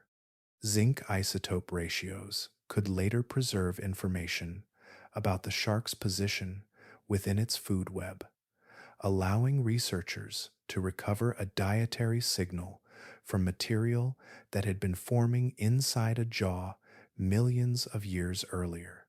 Another chemical pattern carries a different kind of information. Clumped isotope thermometry examines how certain isotopes became bonded within the mineral as the enamel formed. That arrangement can preserve evidence of the temperature associated with mineralization, providing a physiological measurement from an animal that disappeared millions of years ago. The tooth, therefore, holds information about both what entered the shark's body and something about the conditions within that body. Its edges carry a more mechanical history. The serrations were shaped by the functional demands placed upon them whenever the tooth entered prey. Their form, spacing, and wear provide clues about how the tooth interacted with flesh and other tissues, turning an anatomical structure into a small record of repeated physical use. The crown's dimensions add another layer, because tooth size can contribute to estimates of the animal's overall dimensions when combined with comparative anatomical relationships. Even the chemistry surrounding the tooth can matter. Trace elements and isotopic compositions may preserve information about the environment in which the enamel formed, while the sediment enclosing the fossil can reveal something about the setting where the tooth was eventually buried. A specimen recovered from coastal deposits, therefore, carries a different geological context from one preserved in deep ocean sediments, even though both originated from the same species. Then there is the location itself. A tooth found in one region contributes to a map of ancient distribution. When many specimens are considered together, their positions help reconstruct the changing range of Megalodon across different seas and different geological intervals. The individual tooth becomes a point within a much larger geographic pattern, connecting one animal to an ocean whose coastlines, currents, and ecosystems have since been rearranged. What makes this remarkable is that these layers are not stored in separate containers. Diet, physiology, anatomy, environment, burial, and geography intersect within the same fossil, each becoming accessible through a different kind of observation. One researcher can examine its proportions, another can analyze its chemistry, a third can study its surface and microscopic structure. None of them needs to recover the animal itself. The tooth also carries an unusual sense of time because its formation was temporary. Enamel mineralized during one small interval of the shark's life, preserving a moment rather than an entire lifetime. Other teeth from the same individual could represent different stages, different meals, different environments, and different physiological conditions. Together, a series of teeth could become something closer to a fragmented biography. Across a lifetime, Megalodon may have produced tens of thousands of replacement teeth. Most disappeared into the ocean and sediment. The few that survived became extraordinarily dense archives, each preserving a small intersection of biology and geology. What looks like a single tooth is therefore closer to a compressed page from a vanished life, written in mineral, chemistry, shape, and place. The word wrong carries a strange weight when applied to science. It can sound like a verdict, as though an old explanation should have been obvious to abandon. Megalodon's history suggests something more useful. A scientific model can be mistaken and still be reasonable, because every model begins inside the limits of the evidence available when it is built. The researchers who shaped the early reconstruction were working with a fragmentary animal and a limited comparative world. The great white shark offered a living predator with familiar teeth, and those teeth appeared to provide a practical bridge toward an extinct relative.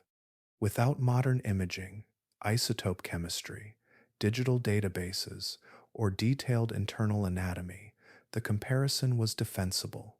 Its weakness was not that nobody cared to look deeper. The necessary evidence simply could not yet be read. Once that framework became established, it gained strength through repetition. Illustrations influenced museum displays. Museum displays influenced textbooks. Textbooks influenced later interpretations. Each generation inherited a picture that had already become familiar, and familiarity can make an explanation feel more certain than its underlying evidence actually is. Scientific knowledge, therefore, has a memory of its own, preserved in citations, collections, images, and assumptions. What changed was not the discovery of one perfect fossil that suddenly revealed the whole animal. Instead, different methods began approaching the same problem from different directions. Vertebral proportions challenged the old body shape. Comparative anatomy widened the reference set. Chemical signatures revealed aspects of temperature and feeding. Growth structures opened a path toward lifespan.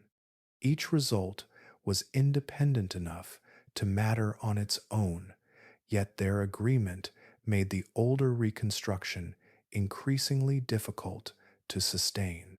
That distinction is important. Revision does not mean that the earlier scientists were foolish and the modern researchers are infallible. It means that the boundary of reasonable inference moved when the evidence improved. A conclusion that was defensible with one kind of information can become inadequate when another kind of information arrives.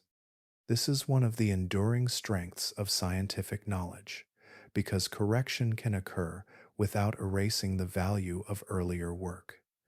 Measurements can be repeated. Specimens can be re-examined. Old assumptions can be compared against new observations.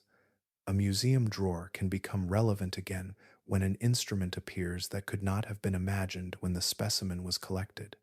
The current Megalodon reconstruction therefore belongs to the same provisional tradition as the one it replaced. A leaner body, a maximum length near 79 feet, a potential lifespan approaching 96 years, large newborns, elevated body temperature, flexible feeding habits, and a cruising lifestyle form a coherent model because several lines of evidence now support them. Yet coherence is not permanence. These conclusions remain open to refinement whenever stronger evidence appears. That possibility does not weaken the science. It gives the science its direction. Future researchers may find that some details survive unchanged, while others shift again, perhaps through an analytical method that does not yet exist, or through a fossil still hidden beneath sediment. Being wrong, then, is not the opposite of knowing. In paleontology, it is often a stage within knowing, a temporary map drawn from incomplete evidence. Megalodon was not misunderstood because science stopped working. It was misunderstood because the animal was difficult to reconstruct, and because the tools for reading its remains arrived slowly. Each new method has narrowed the distance between the fossil and the living creature it once belonged to, not by producing certainty, but by making the picture a little less incomplete. There is something unusual about the end of Megalodon's story. Nothing marks the place where its reign stopped. No boundary crosses the ocean. No layer of water announces that an ancient predator once moved through it. The currents continued, the tides continued, and the same planetary circulation carried seawater onward long after the animal disappeared. During the Miocene, water moved through the Atlantic, Pacific, and Indian Oceans while continents were taking forms that were already becoming familiar. The ancient Tethys Sea was narrowing and changing as Africa approached Europe and Asia. Some of its waters eventually became part of the Mediterranean basin, while others entered the larger circulation of the oceans. Over millions of years, evaporation lifted water into the atmosphere. Rainfall returned it to land and sea. Rivers carried dissolved minerals back toward the coast, and ocean currents redistributed the remainder. Individual water molecules were constantly exchanged, so no single parcel remained unchanged. Yet the global cycle itself continued without interruption. The places where the ocean concentrated life also retained a deeper continuity. Along continental margins, winds can push surface water away from a coast, allowing colder, nutrient-rich water from below to rise. This process, known as coastal upwelling, supports immense biological communities. The California Current, Humboldt Current, and Benguela Current still operate along major Eastern Ocean boundaries, although their strength and exact behavior change with climate and season. Their persistence comes from geography, atmospheric circulation, and the rotation of Earth, forces far older than any shark. Those productive waters help explain why coastal seas have repeatedly become centers of marine abundance. Sunlight penetrates the upper ocean, nutrients arrive from deeper layers, and microscopic organisms convert that chemical supply into living tissue. Small animals feed on them, larger animals feed on those, and energy moves upward through increasingly complex food webs. The species occupying each level can change dramatically, while the physical machinery producing the abundance remains recognizable. Even the boundaries between productive and less productive waters shift with seasons, climate patterns, and changing coastlines, giving the living ocean a character that is always in motion while remaining governed by enduring physical laws. Megalodon once entered that machinery as one of its largest consumers. Its disappearance removed a particular form of predation, allowing ecological relationships to reorganize without the animal itself being replaced by an equivalent predator. Whales changed in abundance and distribution. Smaller predators occupied different opportunities. Prey species experienced pressures that no longer came from the same enormous body. The energy once passing through Megalodon was redirected through countless other organisms, moving into different branches of the marine ecosystem. That change was not instantaneous. Ecosystems rarely respond to extinction as though a switch has been turned off. Populations fluctuate. Competitors expand into available niches, prey behavior shifts, and environmental conditions continue to push every species toward new arrangements. The ocean absorbs these changes gradually, carrying biological history forward without preserving a visible outline of the creature that caused them. Some of the water circulating today may contain atoms that once passed through the body of a megalodon, just as ancient carbon, oxygen, and minerals continue moving among the atmosphere, rocks, living organisms, and sea. The molecules do not remember the animal, but their circulation connects different ages of Earth through the same planetary processes. Megalodon vanished from the living ocean millions of years ago. The currents did not stop for it. The upwelling continued. The tides kept moving across continental margins.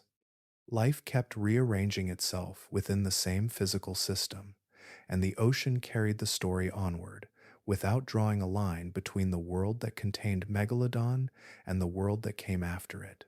A tooth is an unusual place for an extinct animal to leave its biography.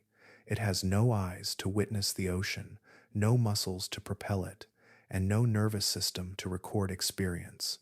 Yet, the mineral structure that once sat at the edge of a living jaw can preserve traces of the world surrounding that animal long after every softer part has returned to the sea.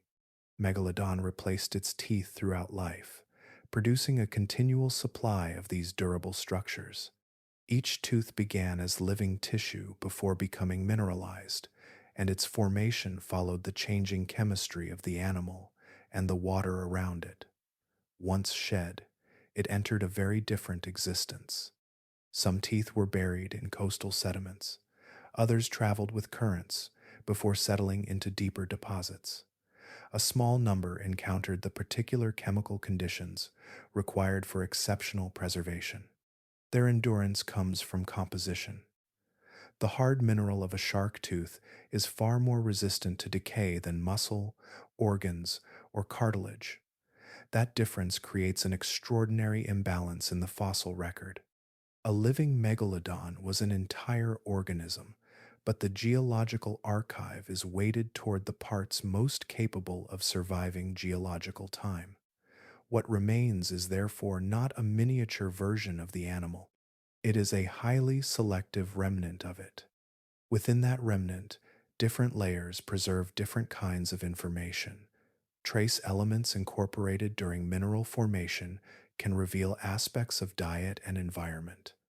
Zinc isotope patterns can help reconstruct the trophic position of an extinct predator, offering evidence about the kinds of animals it consumed and the position it occupied within marine food webs. Isotopic signatures preserved in tooth material can also provide clues about physiology, allowing researchers to approach questions about body temperature that once seemed unreachable from isolated teeth. Shape contributes another layer. The height, width, curvature, and thickness of a tooth reflect the mechanical demands placed upon it. Serrations along its cutting edge preserve the architecture of a feeding tool, while the proportions of the tooth can be compared with teeth from living and extinct relatives to estimate aspects of the animal that produced it. No single measurement provides the whole answer, but together these features turn a fragment into evidence. Even the place where a tooth is recovered adds another dimension. A specimen found in marine sediment belongs to a geological setting that can be dated and interpreted. Its surrounding material may reveal the environment in which it was buried, while its position within a sequence of rocks can help establish when that animal lived there. A tooth carried upward by dredging or exposed by erosion can therefore connect an ancient organism with the changing geography of the seafloor. Then there is the immense number of teeth produced over a lifetime. A predator that continually replaced its feeding tools scattered pieces of its existence across the ocean, creating a distributed archive rather than a single preserved body. Most entries in that archive were lost to dissolution, burial, erosion, or geological recycling. The survivors are the ones that happen to enter the narrow pathway from living tissue to durable fossil. That is what the deep keeps, not the complete animal, but selected pieces that resisted time long enough to become readable. A tooth cannot tell us everything about the creature that carried it, yet it can preserve chemistry, anatomy, ecology, and place within one small structure. Millions of years after the last megalodon disappeared, those structures remain, waiting in sediments, on the seafloor, and inside collections, holding fragments of a life that the ocean itself could not keep whole across geological time. The most useful uncertainty in megalodon science is not a missing number. It is the space surrounding the numbers we already have. A reconstructed animal can have an estimated length, lifespan, temperature, diet, and growth pattern while remaining almost entirely unknown in the details that made it a living creature. Its fins are still largely beyond direct reconstruction. Teeth and vertebrae can tell us about feeding and proportions, but they cannot preserve the exact outline of the pectoral or dorsal fins. Those shapes mattered.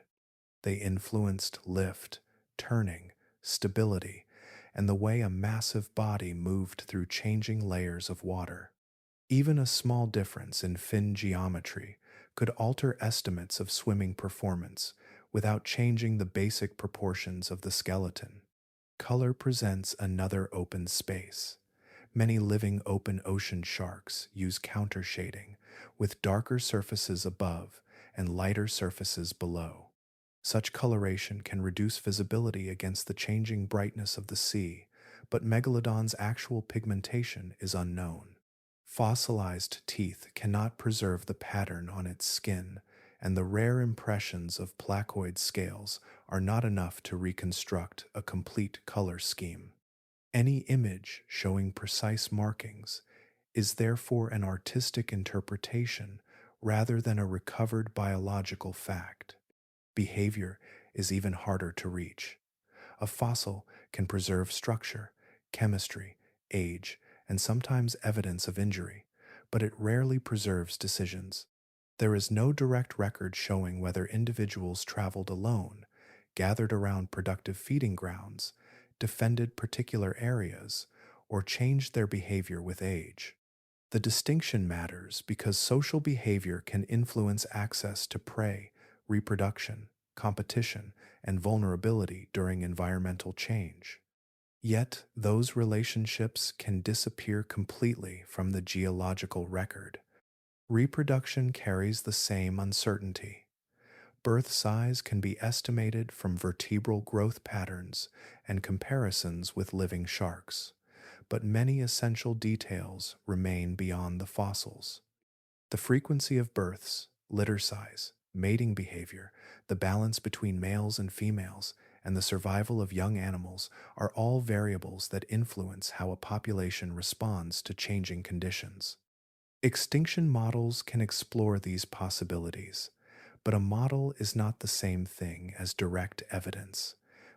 There is also a deeper uncertainty inside the specimens themselves. Museum collections contain material gathered long before researchers had access to modern imaging, isotope analysis, or digital comparative methods. Some specimens may have been cataloged simply as shark teeth or vertebrae because their greater significance was not yet visible. Others may contain chemical information that has never been measured or anatomical features that have never been compared with a sufficiently broad reference set.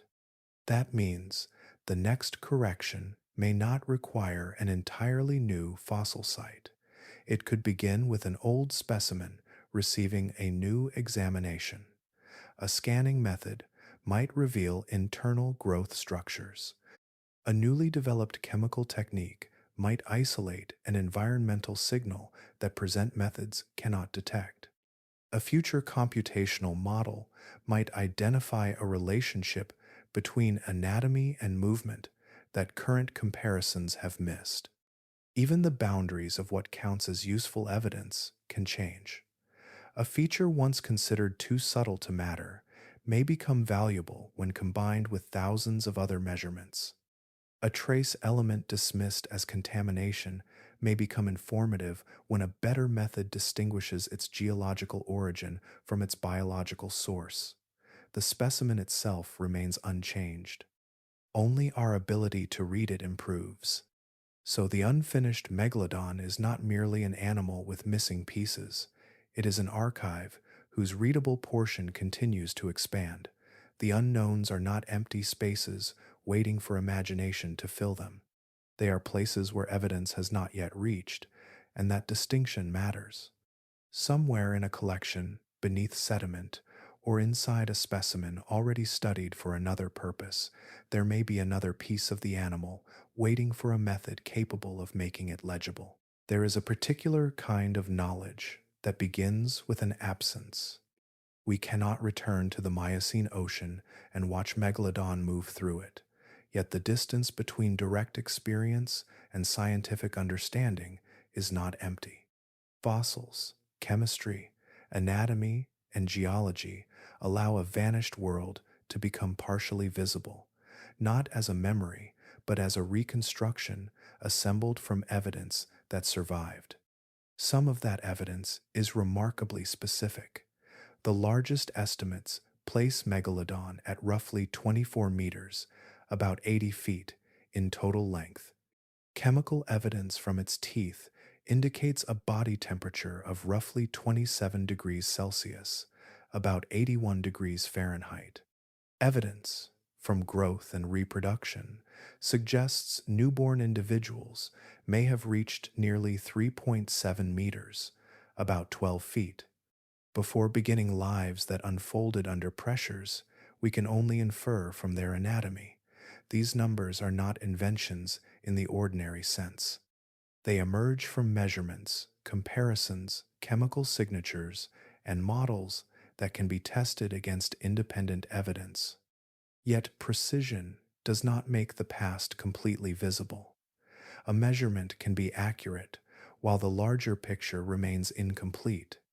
Knowing an estimated body length does not reveal how an individual turned through a current. Knowing its temperature does not reveal the rhythms of its daily life. Knowing the approximate size of a newborn does not tell us how its mother behaved, where the young gathered, or whether they remained near productive coastal waters. Evidence can narrow possibilities without restoring the vanished event itself. Megalodon lived for nearly 20 million years, a span so immense that entire marine communities could change within its existence. Human scientific investigation of the fossil record has occupied only roughly 2 centuries. The comparison is almost difficult to hold in the mind. The species existed for about 100,000 times longer than the period during which humans have been systematically studying its remains. That imbalance matters because the fossil record is not a complete account waiting patiently to be translated. It is the residue of countless physical processes that selected what could survive. Teeth endured. Much of the body did not. Sediment buried some remains while currents dispersed others. Chemical reactions preserved certain structures and erased others. Every conclusion, therefore, begins with a record that has already been filtered by deep time. Some uncertainties may eventually shrink. A newly examined specimen could reveal another aspect of growth. A future chemical method could extract information that present instruments cannot distinguish. Better comparative models could refine estimates of movement or ecology. The boundaries of knowledge can move outward whenever evidence becomes readable in a new way. Other uncertainties may remain beyond recovery. Megalodon's social behavior may have left no durable trace. Its precise coloration may have vanished with its skin. Any sounds it produced may have disappeared without a physical record. Even the texture of its ordinary life, the countless uneventful hours between feeding and migration, may be permanently inaccessible. That does not make the remaining uncertainty meaningless. It gives the known evidence its proper shape. Science does not need to transform every unknown into an answer before understanding becomes valuable. Sometimes the most accurate account is one that distinguishes firmly measured evidence from carefully supported inference, and both from questions for which the physical record has already disappeared. Deep time offers no promise that everything can be recovered. It offers something more restrained and perhaps more useful.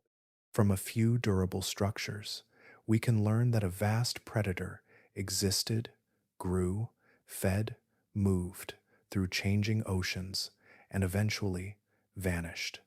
We can measure parts of that life with extraordinary specificity while acknowledging the immense portion that remains beyond reach. The boundary itself becomes part of the knowledge, a line drawn not by imagination, but by what the earth has preserved. The last light of evening reaches only a fraction of the ocean. Beneath it, the water continues through layers that have no awareness of calendars, collections, or the changing names humans give to vanished animals. Somewhere below the surface, a tooth from Megalodon may be resting among sediment, its edges softened by time, its mineral structure still holding traces of a life that ended millions of years ago. Along ancient coastal deposits, erosion continues its patient work. Rain enters cracks in exposed sediment. Waves loosen grains from older layers. Currents carry fragments away and reveal others. A tooth buried for millions of years can remain hidden until the surrounding material is removed, sometimes emerging on a shoreline with no sign of the immense animal that once carried it. A single specimen may be found by chance, decades after the sediment containing it first became exposed. Far from any beach, museum collections preserve another kind of ocean floor. Drawers and cabinets hold teeth gathered by generations of collectors, often without the analytical methods available today. Some carry locality information precise enough to place them within an ancient marine environment. Others have incomplete histories, their scientific value resting partly on the specimen itself. A tooth can be measured again. Its chemistry can be tested again. Its surfaces can be examined with instruments that did not exist when the specimen was first catalogued. The water surrounding the animal has changed in composition and circulation, even while the ocean remains part of the same planetary system.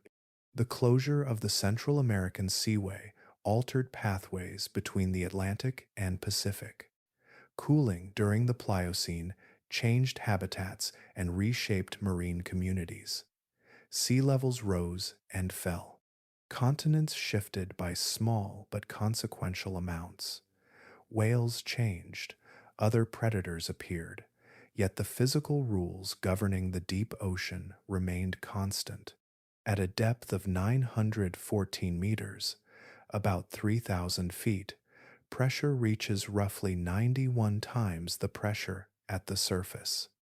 The exact value varies with seawater density and local conditions, but the basic relationship has remained governed by gravity, depth, and the weight of the water above. Those same forces shaped every descent made by Megalodon into deeper water. The ocean did not need to remember the animal for the pressure to remain. That distinction matters. The world does not preserve history because history deserves to be remembered. It preserves fragments according to chemistry, burial, erosion, and chance.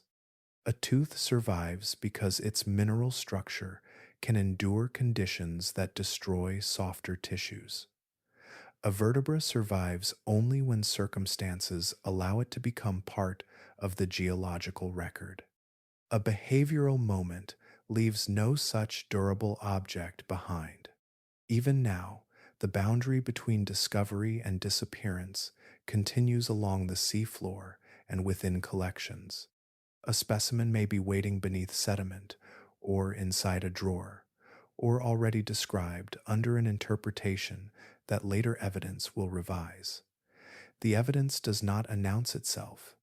It simply remains available to anyone who can recognize what it contains.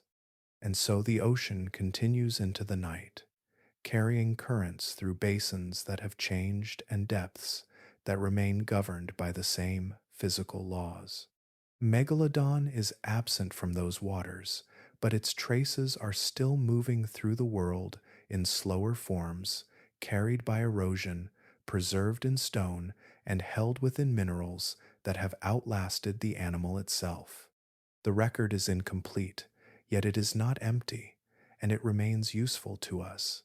It is enough to let a vanished life become visible in fragments, while leaving the greater part of that life where it has always been, beyond the reach of observation.